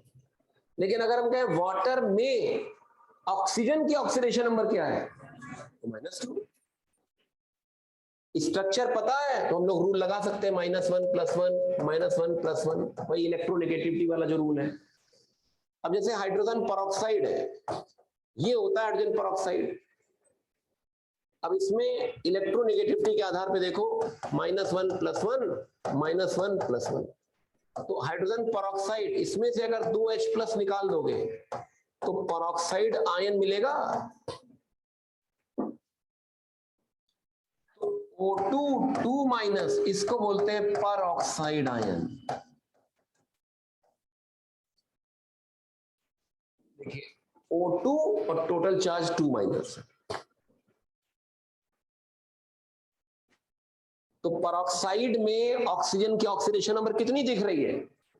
-1 ही तो दिख रही है, चार्ज ही तो होता है ऑक्सीडेशन नंबर। ये परऑक्साइड आयन है, इसको बोलते हैं पर ऑक्साइड आयन। भाई नाम भी तो कोई चीज होती है, जैसे इसको सब जानते हैं ऑक्साइड आयन,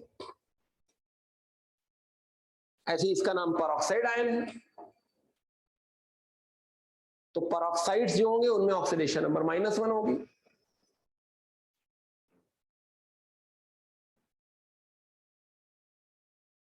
तो ऑक्सीजन की ऑक्सीडेशन नंबर -1 है। अब जैसे हम आपसे कहते हैं O2-, इसमें पूछे आपसे ऑक्सीजन की ऑक्सीडेशन नंबर क्या है, तो आप कहोगे ऑक्सीजन की ऑक्सीडेशन नंबर x मान लो, तो 2x = -1। किसी आयन में सभी एलिमेंट्स की ऑक्सीडेशन नंबर का जो अलजेब्रिक सम है वो चार्ज के बराबर होता है। ये एक रूल था जो अंतिम वाला मैंने लिखा नहीं, the algebraic sum of oxidation number of all the elements in an ion is equal to charge of the ion।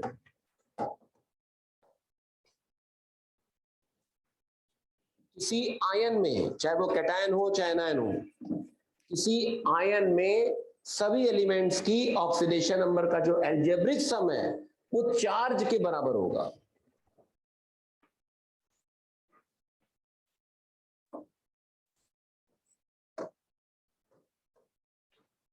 जैसे ये आयन है O2-, तो इसमें आपसे पूछा गया ऑक्सीजन की ऑक्सीडेशन नंबर क्या है, आपने x मान ली, तो 2x = -1, तो x कितना आ गया? -½ आ गया। और इसी आयन का नाम है सुपर ऑक्साइड आयन। इस आयन को बोलते हैं सुपर ऑक्साइड आयन। इस सुपर ऑक्साइड पे चार्ज कितना है? -1। जैसे हम KO2 को क्या बोलेंगे, तो K पे होता है +1 और O2 पे होता है -1, तो इसका नाम क्या हो गया? Potassium super oxide. वही अगर लिखा हो K2O, तो इसका नाम क्या हो जाएगा? पोटेशियम ऑक्साइड, क्योंकि इसमें ऑक्सीजन की ऑक्सीडेशन नंबर -2 आएगी, क्योंकि K की +1, तो +1 × 2 + 2, तो O की -2 आ जाएगी। तो O की अगर -2 है मतलब ऑक्साइड है, अगर O की -½ है सुपर ऑक्साइड है। और वहीं अगर लिखा हो K2O2 पोटेशियम परऑक्साइड।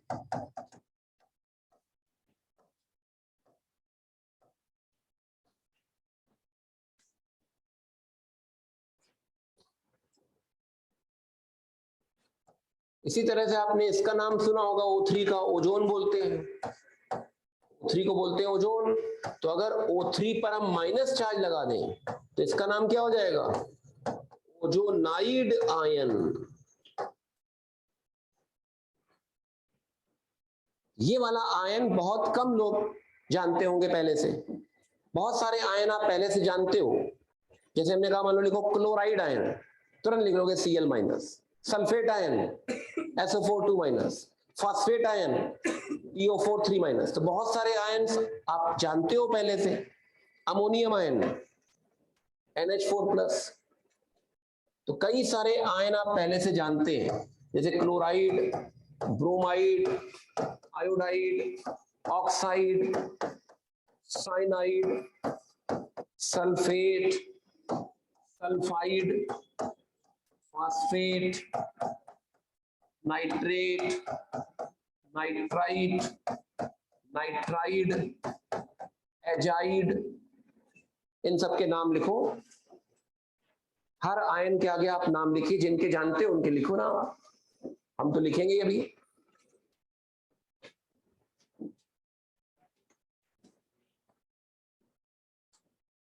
बहुत सारे आयन्स आपने अपनी जिंदगी में अब तक सुने होंगे।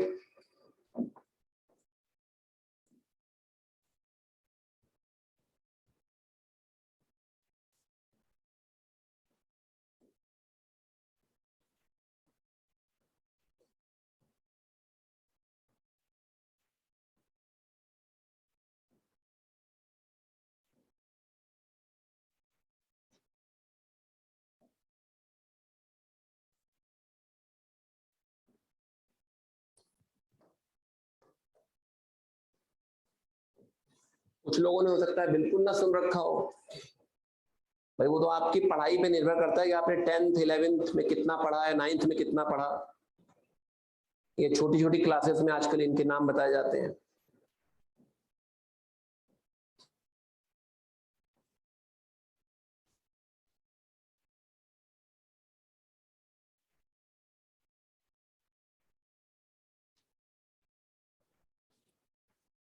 जैसे इसको बोलते हैं क्लोराइड आयन, आयन माने जिस पर चार्ज हो।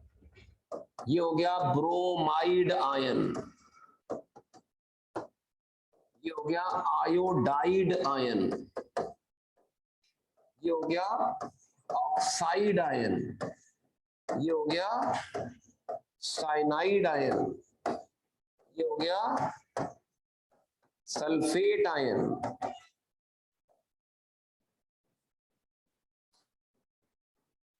इसको बोलते हैं सल्फाइड आयन, इसको बोलते हैं फॉस्फेट आयन, इसको बोलते हैं नाइट्रेट आयन, ये नाइट्राइट आयन, और इसको नाइट्राइड आयन, नाइट्राइड, और इसको बोलते हैं एजाइड आयन।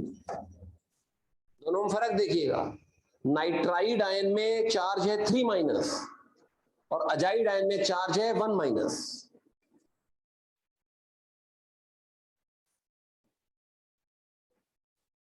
क्लियर है? जैसे हम आपसे अगर पूछे कि 1 ग्राम आयन नाइट्राइड में कितने इलेक्ट्रॉन्स होंगे,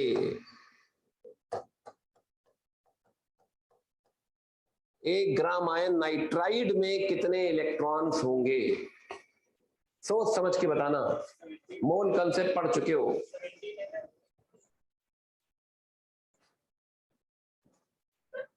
देखते हैं कितने लोग सही बता पाते हैं। नाइट्राइड आयन का फार्मूला आपको ने बता दिया। 1 ग्राम आयन नाइट्राइड में कितने इलेक्ट्रॉन्स होंगे? आप कह रहे हैं 10 Na, कई लोग बता रहे हैं 10 Na, 10 Na, आप कह रहे हैं 42 Na। मतलब अलग अलग जवाब जैसे अक्सर होता रहता है।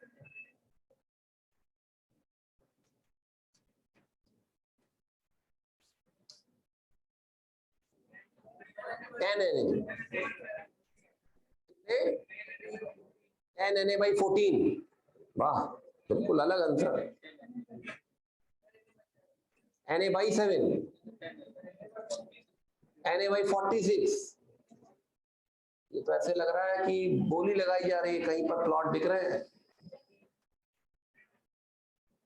10 Na सही आंसर है। अरे नाइट्रोजन का एटॉमिक नंबर 7 है, तो नाइट्रोजन के एटम में 7 इलेक्ट्रॉन होते हैं, लेकिन जैसे ही नाइट्राइड आयन लिखा तो 3 इलेक्ट्रॉन और आ गए, तो 10 इलेक्ट्रॉन हो गए। 1 ग्राम आयन में Na आयन्स होंगे, एक आयन में 10 इलेक्ट्रॉन है, तो आंसर हो जाएगा 10 Na, यानी 6 × 10⁻24 इलेक्ट्रॉन्स होंगे। आया समझ में? कईयों को शायद अभी समझ में नहीं आया। नाइट्रोजन का एटॉमिक नंबर 7 है, तो नाइट्रोजन के एक एटम में 7 इलेक्ट्रॉन होंगे, लेकिन 3 माइनस है, तो 3 इलेक्ट्रॉन और आ गए, मतलब 10 इलेक्ट्रॉन हो गए, लेकिन एक आयन में 10 इलेक्ट्रॉन हो गए, और 1 ग्राम आयन में पूछा है। ऐसे ही अगर पूछा जाए कि 1 ग्राम आयन अजाइड में कितने इलेक्ट्रॉन्स होंगे, अब गलत मत बताना।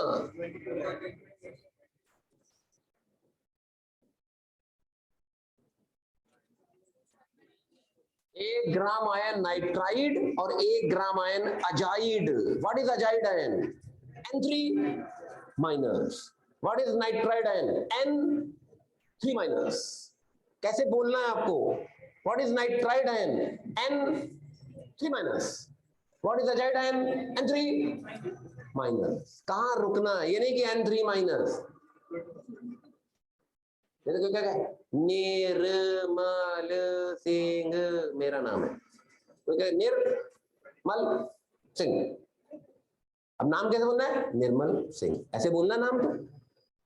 तो nitride ion N3 minus, azide ion N3 minus. कहां रुकना है आपको?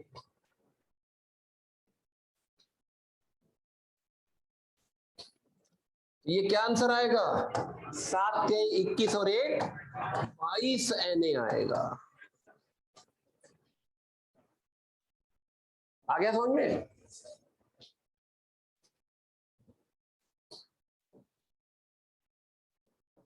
तो अभी और आयन हम लोग लिखते हैं, जैसे ये है ऑक्सलेट आयन, ये है कार्बोनेट आयन,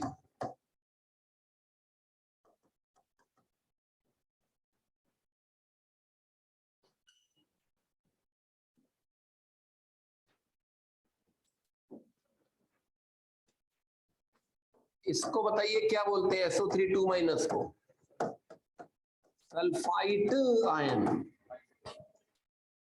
इसको क्या बोलते हैं? P3 माइनस को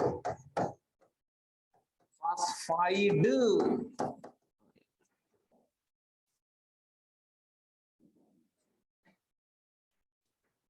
O3 माइनस को क्या बोलते हैं?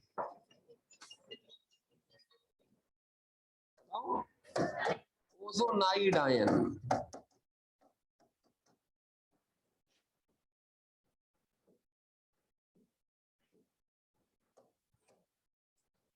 और O2 माइनस को क्या बोलते हैं? O2 माइनस को बोलते हैं सुपर ऑक्साइड आयन।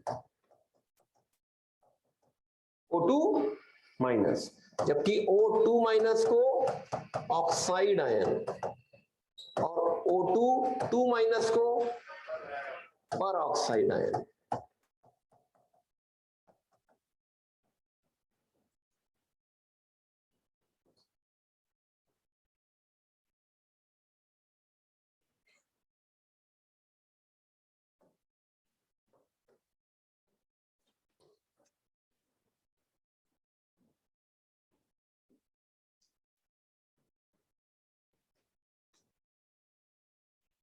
जैसे आपसे पूछा गया FeCN का होल 6 4 माइनस, इसमें आयरन की ऑक्सीडेशन नंबर बतानी है।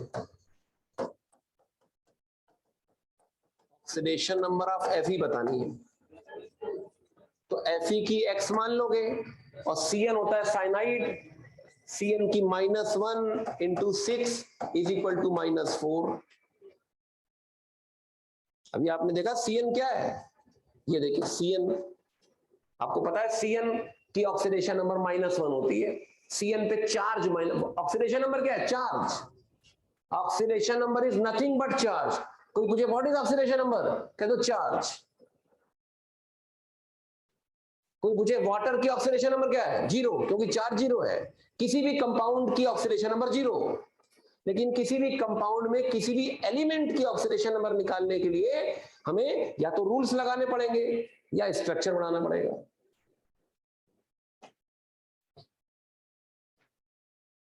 जैसे आ जाए K3CO C2O4 का होल थ्राइस, इसमें ऑक्सीडेशन नंबर ऑफ कोबाल्ट बतानी है।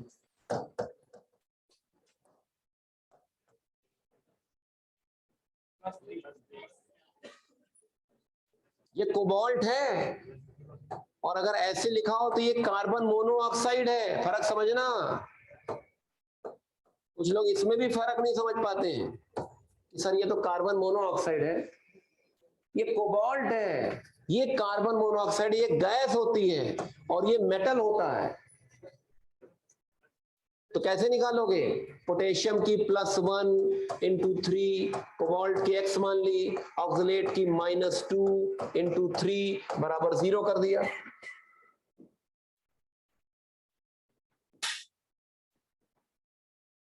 कितना आ गया कोबाल्ट की, +3। अब मान लो पूछ लिया गया कि इसमें कार्बन की ऑक्सीडेशन नंबर क्या है, कार्बन की, तो उसके लिए आपको अलग से लिखना पड़ेगा ऑक्सलेट। मान लो कार्बन की पूछ ली गई, भाई कोबाल्ट की पूछी तो पूरे ऑक्सलेट की आपने कहा -2, क्योंकि आप जानते थे ऑक्सलेट के बारे में, आपको सिखाया गया ये ऑक्सलेट आयन होता है। C2O4 पे -2 होती है, तो क्या करोगे, अब कार्बन के अपने Y मान ली तो 2Y, और ऑक्सीजन की -2 इंटू 4 बराबर -2। इससे कार्बन की ऑक्सीडेशन नंबर क्या आ गई, +3, यानी कोबाल्ट की भी +3 आ गई, कार्बन की भी +3 आ गई।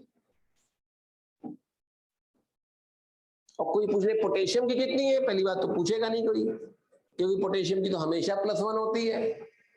ऑक्सीजन की कितनी है, जनरली -2 होती, तो ऑक्सीजन की -2 मान के ही तो हम लोग चल रहे हैं। लेकिन सच्चाई कैसे पता लगेगी, जब हम ऑक्सलेट का स्ट्रक्चर लिखेंगे तभी तो हमें ऑक्सीजन की ऑक्सीडेशन नंबर -2 में सच्चाई पता लगेगी। स्ट्रक्चर बनाने से बचने के लिए हम लोग रूल लगाते हैं, स्ट्रक्चर बनाने से बच जाएं, इसीलिए हम लोग रूल्स का सहारा लेते हैं कि कार्बन की x मान ली, O की -2 इंटू 4 इज इक्वल टू -2, तो सॉल्व किया तो x आ गया +3। लेकिन जिसको स्ट्रक्चर पता होगा वो कहेगा हम स्ट्रक्चर से ही बता सकते हैं। ये ऑक्सीलेट का स्ट्रक्चर जरा ध्यान से देखो। तो ऐसे दर्जनों स्ट्रक्चर हम लोग सीखेंगे और केमिकल बॉन्डिंग पढ़ने के बाद परफेक्ट हो जाएंगे। एटॉमिक स्ट्रक्चर और केमिकल बॉन्डिंग जब तक नहीं पढ़ेंगे तब तक इनऑर्गेनिक केमिस्ट्री में अधूरे रहेंगे। और इन दोनों को पढ़ने के बाद जब जनरल ऑर्गेनिक केमिस्ट्री पढ़ लेंगे तो ऑर्गेनिक केमिस्ट्री में पूरे हो जाएंगे। तो ये 3 चैप्टर ऐसे हो जाए, एटॉमिक स्ट्रक्चर, केमिकल बॉन्डिंग और जनरल ऑर्गेनिक केमिस्ट्री। इनको पढ़ने के बाद ही रियल में पता लगता है कि केमिस्ट्री क्या है। फिजिकल केमिस्ट्री क्यों सरल है, क्योंकि उसमें फिजिक्स है और मैथमेटिक्स है। आपको फिजिक्स में कॉन्सेप्ट समझ में आ जाते हैं, मैथमेटिक्स में कैलकुलेशन समझ में आ जाती है, इसलिए फिजिकल केमिस्ट्री को समझना आसान होता है। इसलिए शुरुआत हम लोग मोल कंसेप्ट से करते हैं। अभी शुरुआत हम मेटलर्जी से कर दें, एक अच्छा नहीं समझ में आए, लेकिन जब आप रम जाओगे, जब चीजों में आप ढल जाओगे तो मेटलर्जी भी आप सीख जाओगे। तो अब इसे स्ट्रक्चर में देखो, इस बॉन्ड को देखो क्या लिखे, -2 +2, इसको देखो 0 0 -1 +1, इसको देखो -2 +2, इसको देखो -1 +1, तो कार्बन की +3, कार्बन की +3 और ऑक्सीजन की देखो -2 -2 -2 -2। लेकिन स्ट्रक्चर बनाना अभी आप लोगों को ढंग से नहीं आता है, लेकिन थोड़े बहुत स्ट्रक्चर भी सीखने पड़ेंगे, जानने पड़ेंगे। जैसे हम से कह रहे HCN एंड HNC। HCN का नाम है हाइड्रोजन साइनाइड और इसका नाम है हाइड्रोजन आइसोसाइनाइड। दोनों अलग अलग कंपाउंड हैं, तो दोनों के स्ट्रक्चर आप बनाइए और दोनों में तीनों एलिमेंट की ऑक्सीडेशन नंबर बतानी है।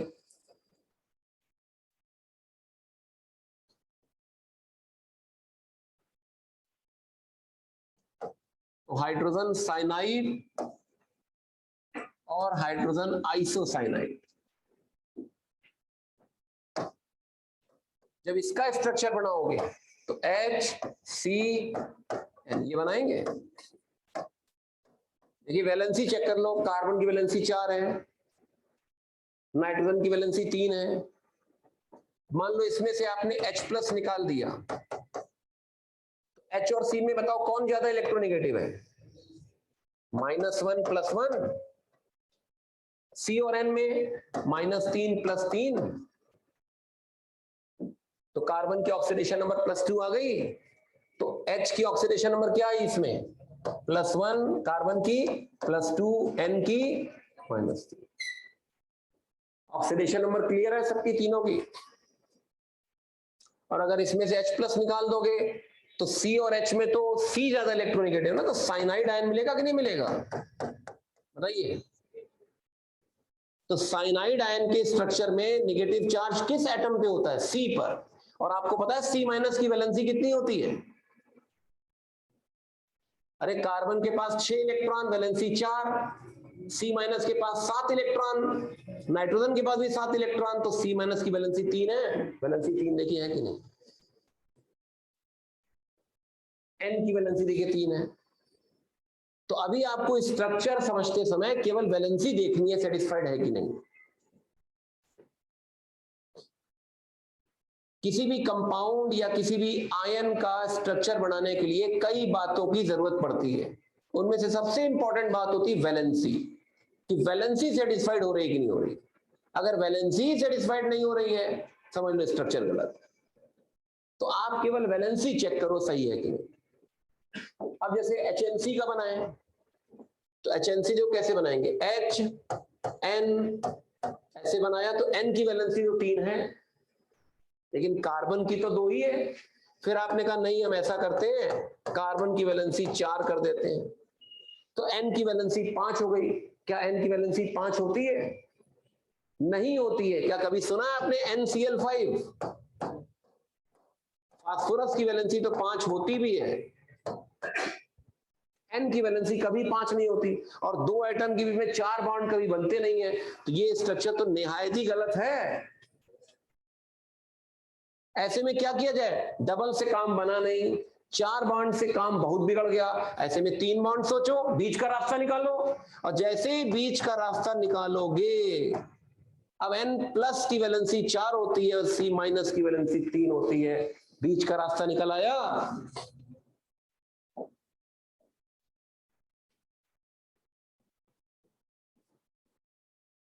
आप लोगों ने अपनी छोटी क्लासेस में कोऑर्डिनेट बॉन्ड बनाना सीखा होगा। अब थोड़ी आदत चेंज करिए। कोऑर्डिनेट बॉन्ड बनाना अच्छी बात नहीं है इस लेवल पे। अब चार्जेस लगाना सीखिए। कोऑर्डिनेट बॉन्ड से करोगे सवाल कठिन लगेगा, चार्जेस से करोगे आसान लगेगा। और चार्जेस से ही आगे हम लोग को डीलिंग करनी है रेजोनेंस के कॉन्सेप्ट में। वहां तो कोऑर्डिनेट बॉन्ड चलो छोटी क्लास में समझा दिया जाता है। अब बताइए N+ की वैलेंसी 4 है, C- की 3 है। अब आप ऑक्सीडेशन नंबर बताइए तीनों एलिमेंट की।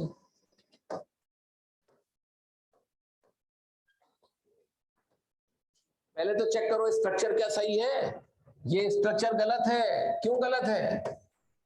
क्योंकि कार्बन की वैलेंसी 4 नहीं है, यहाँ कार्बन की वैलेंसी 4 है लेकिन नाइट्रोजन की 5 वैलेंसी नहीं होती और 2 एटम की भी 4 बॉन्ड कभी होते ही नहीं है, इसलिए इसमें बहुत ही गड़बड़ियां हैं। ये तो फ्रॉड है पूरा, ये गलत है। कुछ लोग गलत होते हैं, कुछ लोग फ्रॉडियल होते हैं, पता है ना। तुम गलत हो यार, तुम बहुत फ्रॉडियल हो, फ्रॉड करते हो मेरे साथ। तो ये धोखा है केमिस्ट्री के साथ, और ये गलती है। गलती और धोखे में फर्क है। आप कहते हैं ना मेरे से गलती हो गई यार, यार मैंने धोखा दे दिया। ये क्या है? ये सही है, सच्चा है, लेकिन कईयों को हजम ही नहीं हो रहा होगा। ये कैसे यार, एन इलेक्ट्रोनेगेटिव होता है और प्लस चार्ज है, कार्बन इलेक्ट्रो पॉजिटिव, और मैं समझ में नहीं आ रहा। कहते हैं ना सच कड़वा होता है। ये कईयों को अभी भी मैं महसूस कर रहा हूं कि कई बच्चों को हो सकता है ये स्ट्रक्चर गलत लग रहा होगा। अरे ये कैसे बना दिया, कैसे बनता था, ऐसे तो कभी देखा नहीं। लेकिन जब तक आप ये भावना डेवलप नहीं करोगे कि जो सर बता रहे हैं वही सत्य है, तब तक आप सीख कैसे पाओगे। इसको सीखने की, समझने की कोशिश करो। अच्छा इसमें क्या है, सही बात है, या आपके दिमाग में कोई स्ट्रक्चर हो तो बताओ।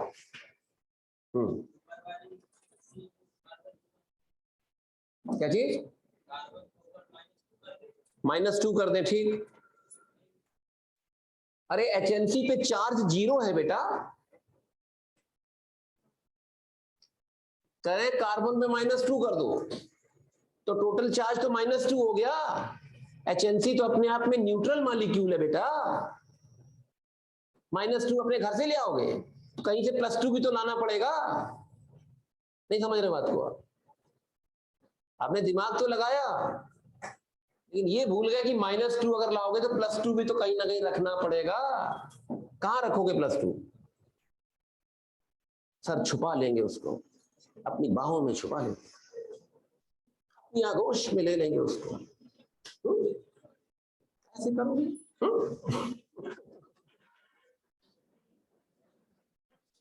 तो भाई ऐसा मत करो।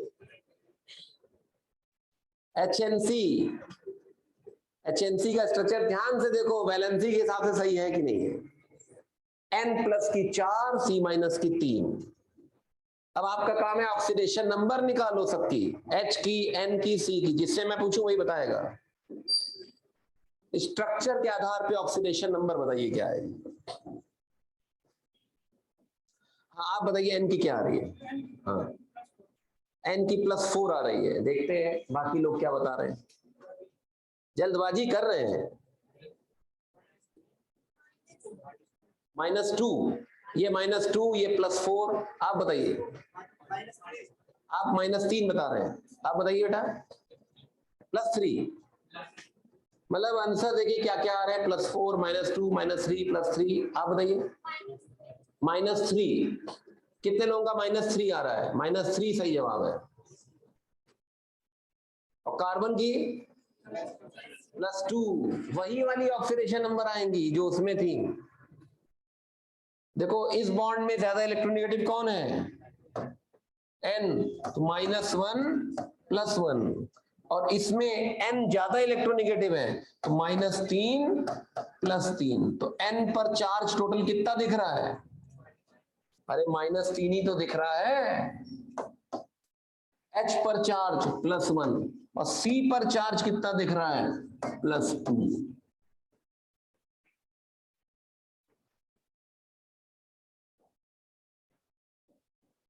मतलब चाहे HCl हो चाहे HNC हो, दोनों में ही H, C और N तीनों एलिमेंट की ऑक्सीडेशन नंबर आइडेंटिकल है।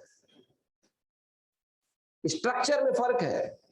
यहां पे H और कार्बन के बीच बंधन है, यहां पे H और N के बीच बंधन है। यहां पे H N से जुदा है, H और N के बीच कोई बंधन नहीं है। यहां H और कार्बन के बीच कोई बंधन नहीं है। स्ट्रक्चर में फर्क है लेकिन ऑक्सीडेशन नंबर वही है। अब है तो है, क्या करें।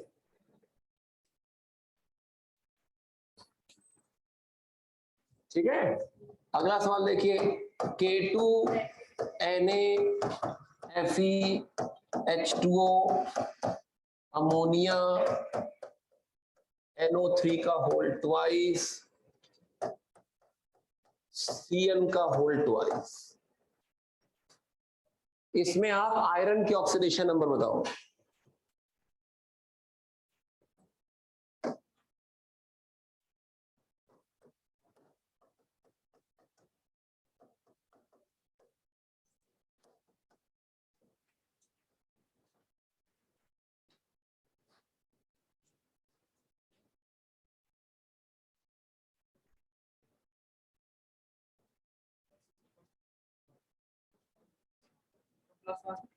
+1 आ रही होगी, क्योंकि वाटर की तो 0 है, अमोनिया की 0, ये नाइट्रेट है, ये साइनाइड है। आपको पता होना चाहिए कि NO3 क्या है, हमें पता हो NO3 क्या है, माइनस। जैसे वाटर पता है कि H2O है, अमोनिया पता है कि NH3 है, ऐसे NO3 पता। What is NO3? NO3 minus. What is Cn? Cn minus.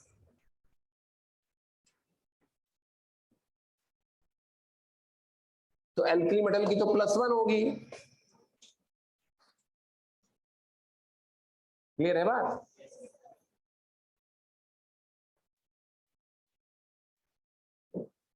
Iron की +1 आ गई कि नहीं आ गई? कैसे निकाली? पोटेशियम की +1 इंटू 2, सोडियम की +1, आयरन की x, वाटर की 0, अमोनिया की 0, -1 इंटू 2, -1 इंटू 2 बराबर 0। अब इसको सॉल्व करें तो 2 और 1 3, 3 + x -4 बराबर 0। अब अगर पूछा जाए कि इस कंपाउंड में नाइट्रोजन कितने हैं बताओ? नाइट्रोजन कितने हैं? 5 हैं। उन 5 नाइट्रोजन की ऑक्सीडेशन नंबर आपको बतानी है। इस कंपाउंड में 5 नाइट्रोजन की ऑक्सीडेशन नंबर आपको बतानी है।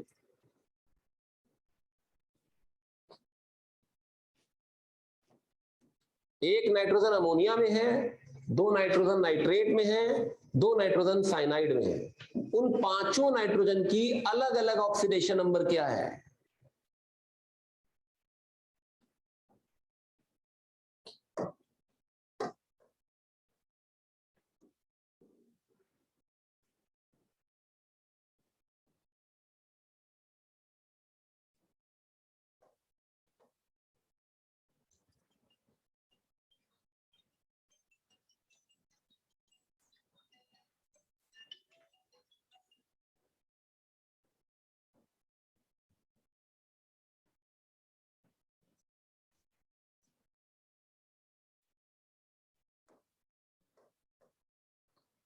एक तो अमोनिया है और 2 नाइट्रेट है और 2 साइनाइड है। यही तो है। अब इसमें बताइए n की ऑक्सीडेशन नंबर क्या है? -3 है। इसमें कितनी है? +5 आएगी। x मान के निकाल लो। अरे नाइट्रेट में कैसे निकालोगे? x -2 इंटू 3 बराबर -1। -1 चार्ज है। इसमें कैसे निकालोगे? x +1 इंटू 3 बराबर 0। और इसमें कैसे निकालोगे? इसमें x मान के नहीं निकालोगे, इसमें इलेक्ट्रोनेगेटिविटी से ट्रिपल बॉन्ड है, -3 +3। इसमें x मान के नहीं निकाल पाओगे। तुम कार्बन की कहां पता है? यहां तो चलो ऑक्सीजन की पता थी तो x मान के निकाल लिया, यहां H की पता थी +1 तो x मान के निकाल लिया, यहां कार्बन की कहां मालूम है? तो ऐसे में स्ट्रक्चर से निकालेंगे। तो 5 n की ऑक्सीडेशन नंबर क्या आई? -3 +5 +5 -3 -3 ये आई।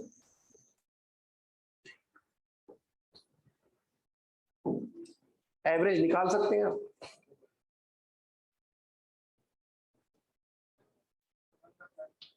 जब भी फ्रैक्शन में ऑक्सीडेशन नंबर आए समझ लेना वो एवरेज होगी। जब भी ऑक्सीडेशन नंबर फ्रैक्शन में आए गारंटेड है कि वो एवरेज में हो। हाँ, फ्रैक्शन में नहीं आ रही है तब भी वो एवरेज हो सकती है, एवरेज हो सकती है। लेकिन अगर फ्रैक्शन में आ रही है, जैसे यहां पे देखो 5 5 10 -9 तो 1/5 आ रही है, ये निश्चित रूप से एवरेज होगी। एवरेज ऑक्सीडेशन नंबर +1/5 है। तो जब भी ऑक्सीडेशन नंबर फ्रैक्शन में आए तो गारंटेड है कि वो एवरेज होगी।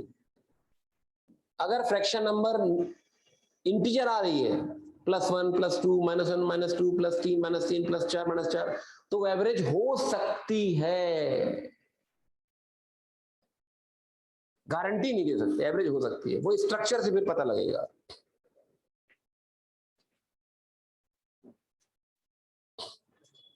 ठीक है, तो आपके पास जो असाइनमेंट है, बुकलेट जो आई है, इसमें एक तो जो क्वेश्चन पहला दिया है, जो सेक्शन ए का पहला बिल्कुल सब्जेक्टिव वाला जो है, इसमें क्यू लिखा हुआ है, उसमें 12 या 13 पार्ट है, 13 पार्ट है ना, उसको करिए। और उसके बाद जो सिंगल चॉइस ऑब्जेक्टिव क्वेश्चंस हैं, उसमें आपको सेक्शन ए में ही प्राइम नंबर्ड क्वेश्चंस करने हैं। प्राइम नंबर्ड मतलब 2 3 5 7 11 13 17 19। तो आपको सेक्शन ए में एक तो जो क्वेश्चन दिया है, इसमें 1 से लेकर के 13 तक है, और जो सिंगल चॉइस है उसमें 2 3 5 7 11 13 17 19 आगे है भी कि नहीं है।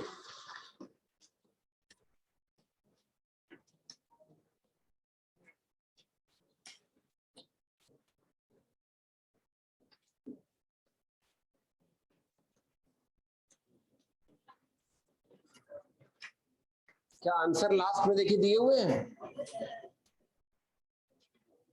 आंसर लास्ट में दिए हैं, लेकिन लास्ट में ही देखिएगा, पहले सारे कर जाना सवाल, पहले ये सारे कर जाओ, उसके बाद आंसर मैच करना है, साथ साथ मत मैच करना। तो इसको कोशिश करिए मैक्सिमम 15 मिनट में ये क्वेश्चन आप करिए, बिल्कुल समय देख के।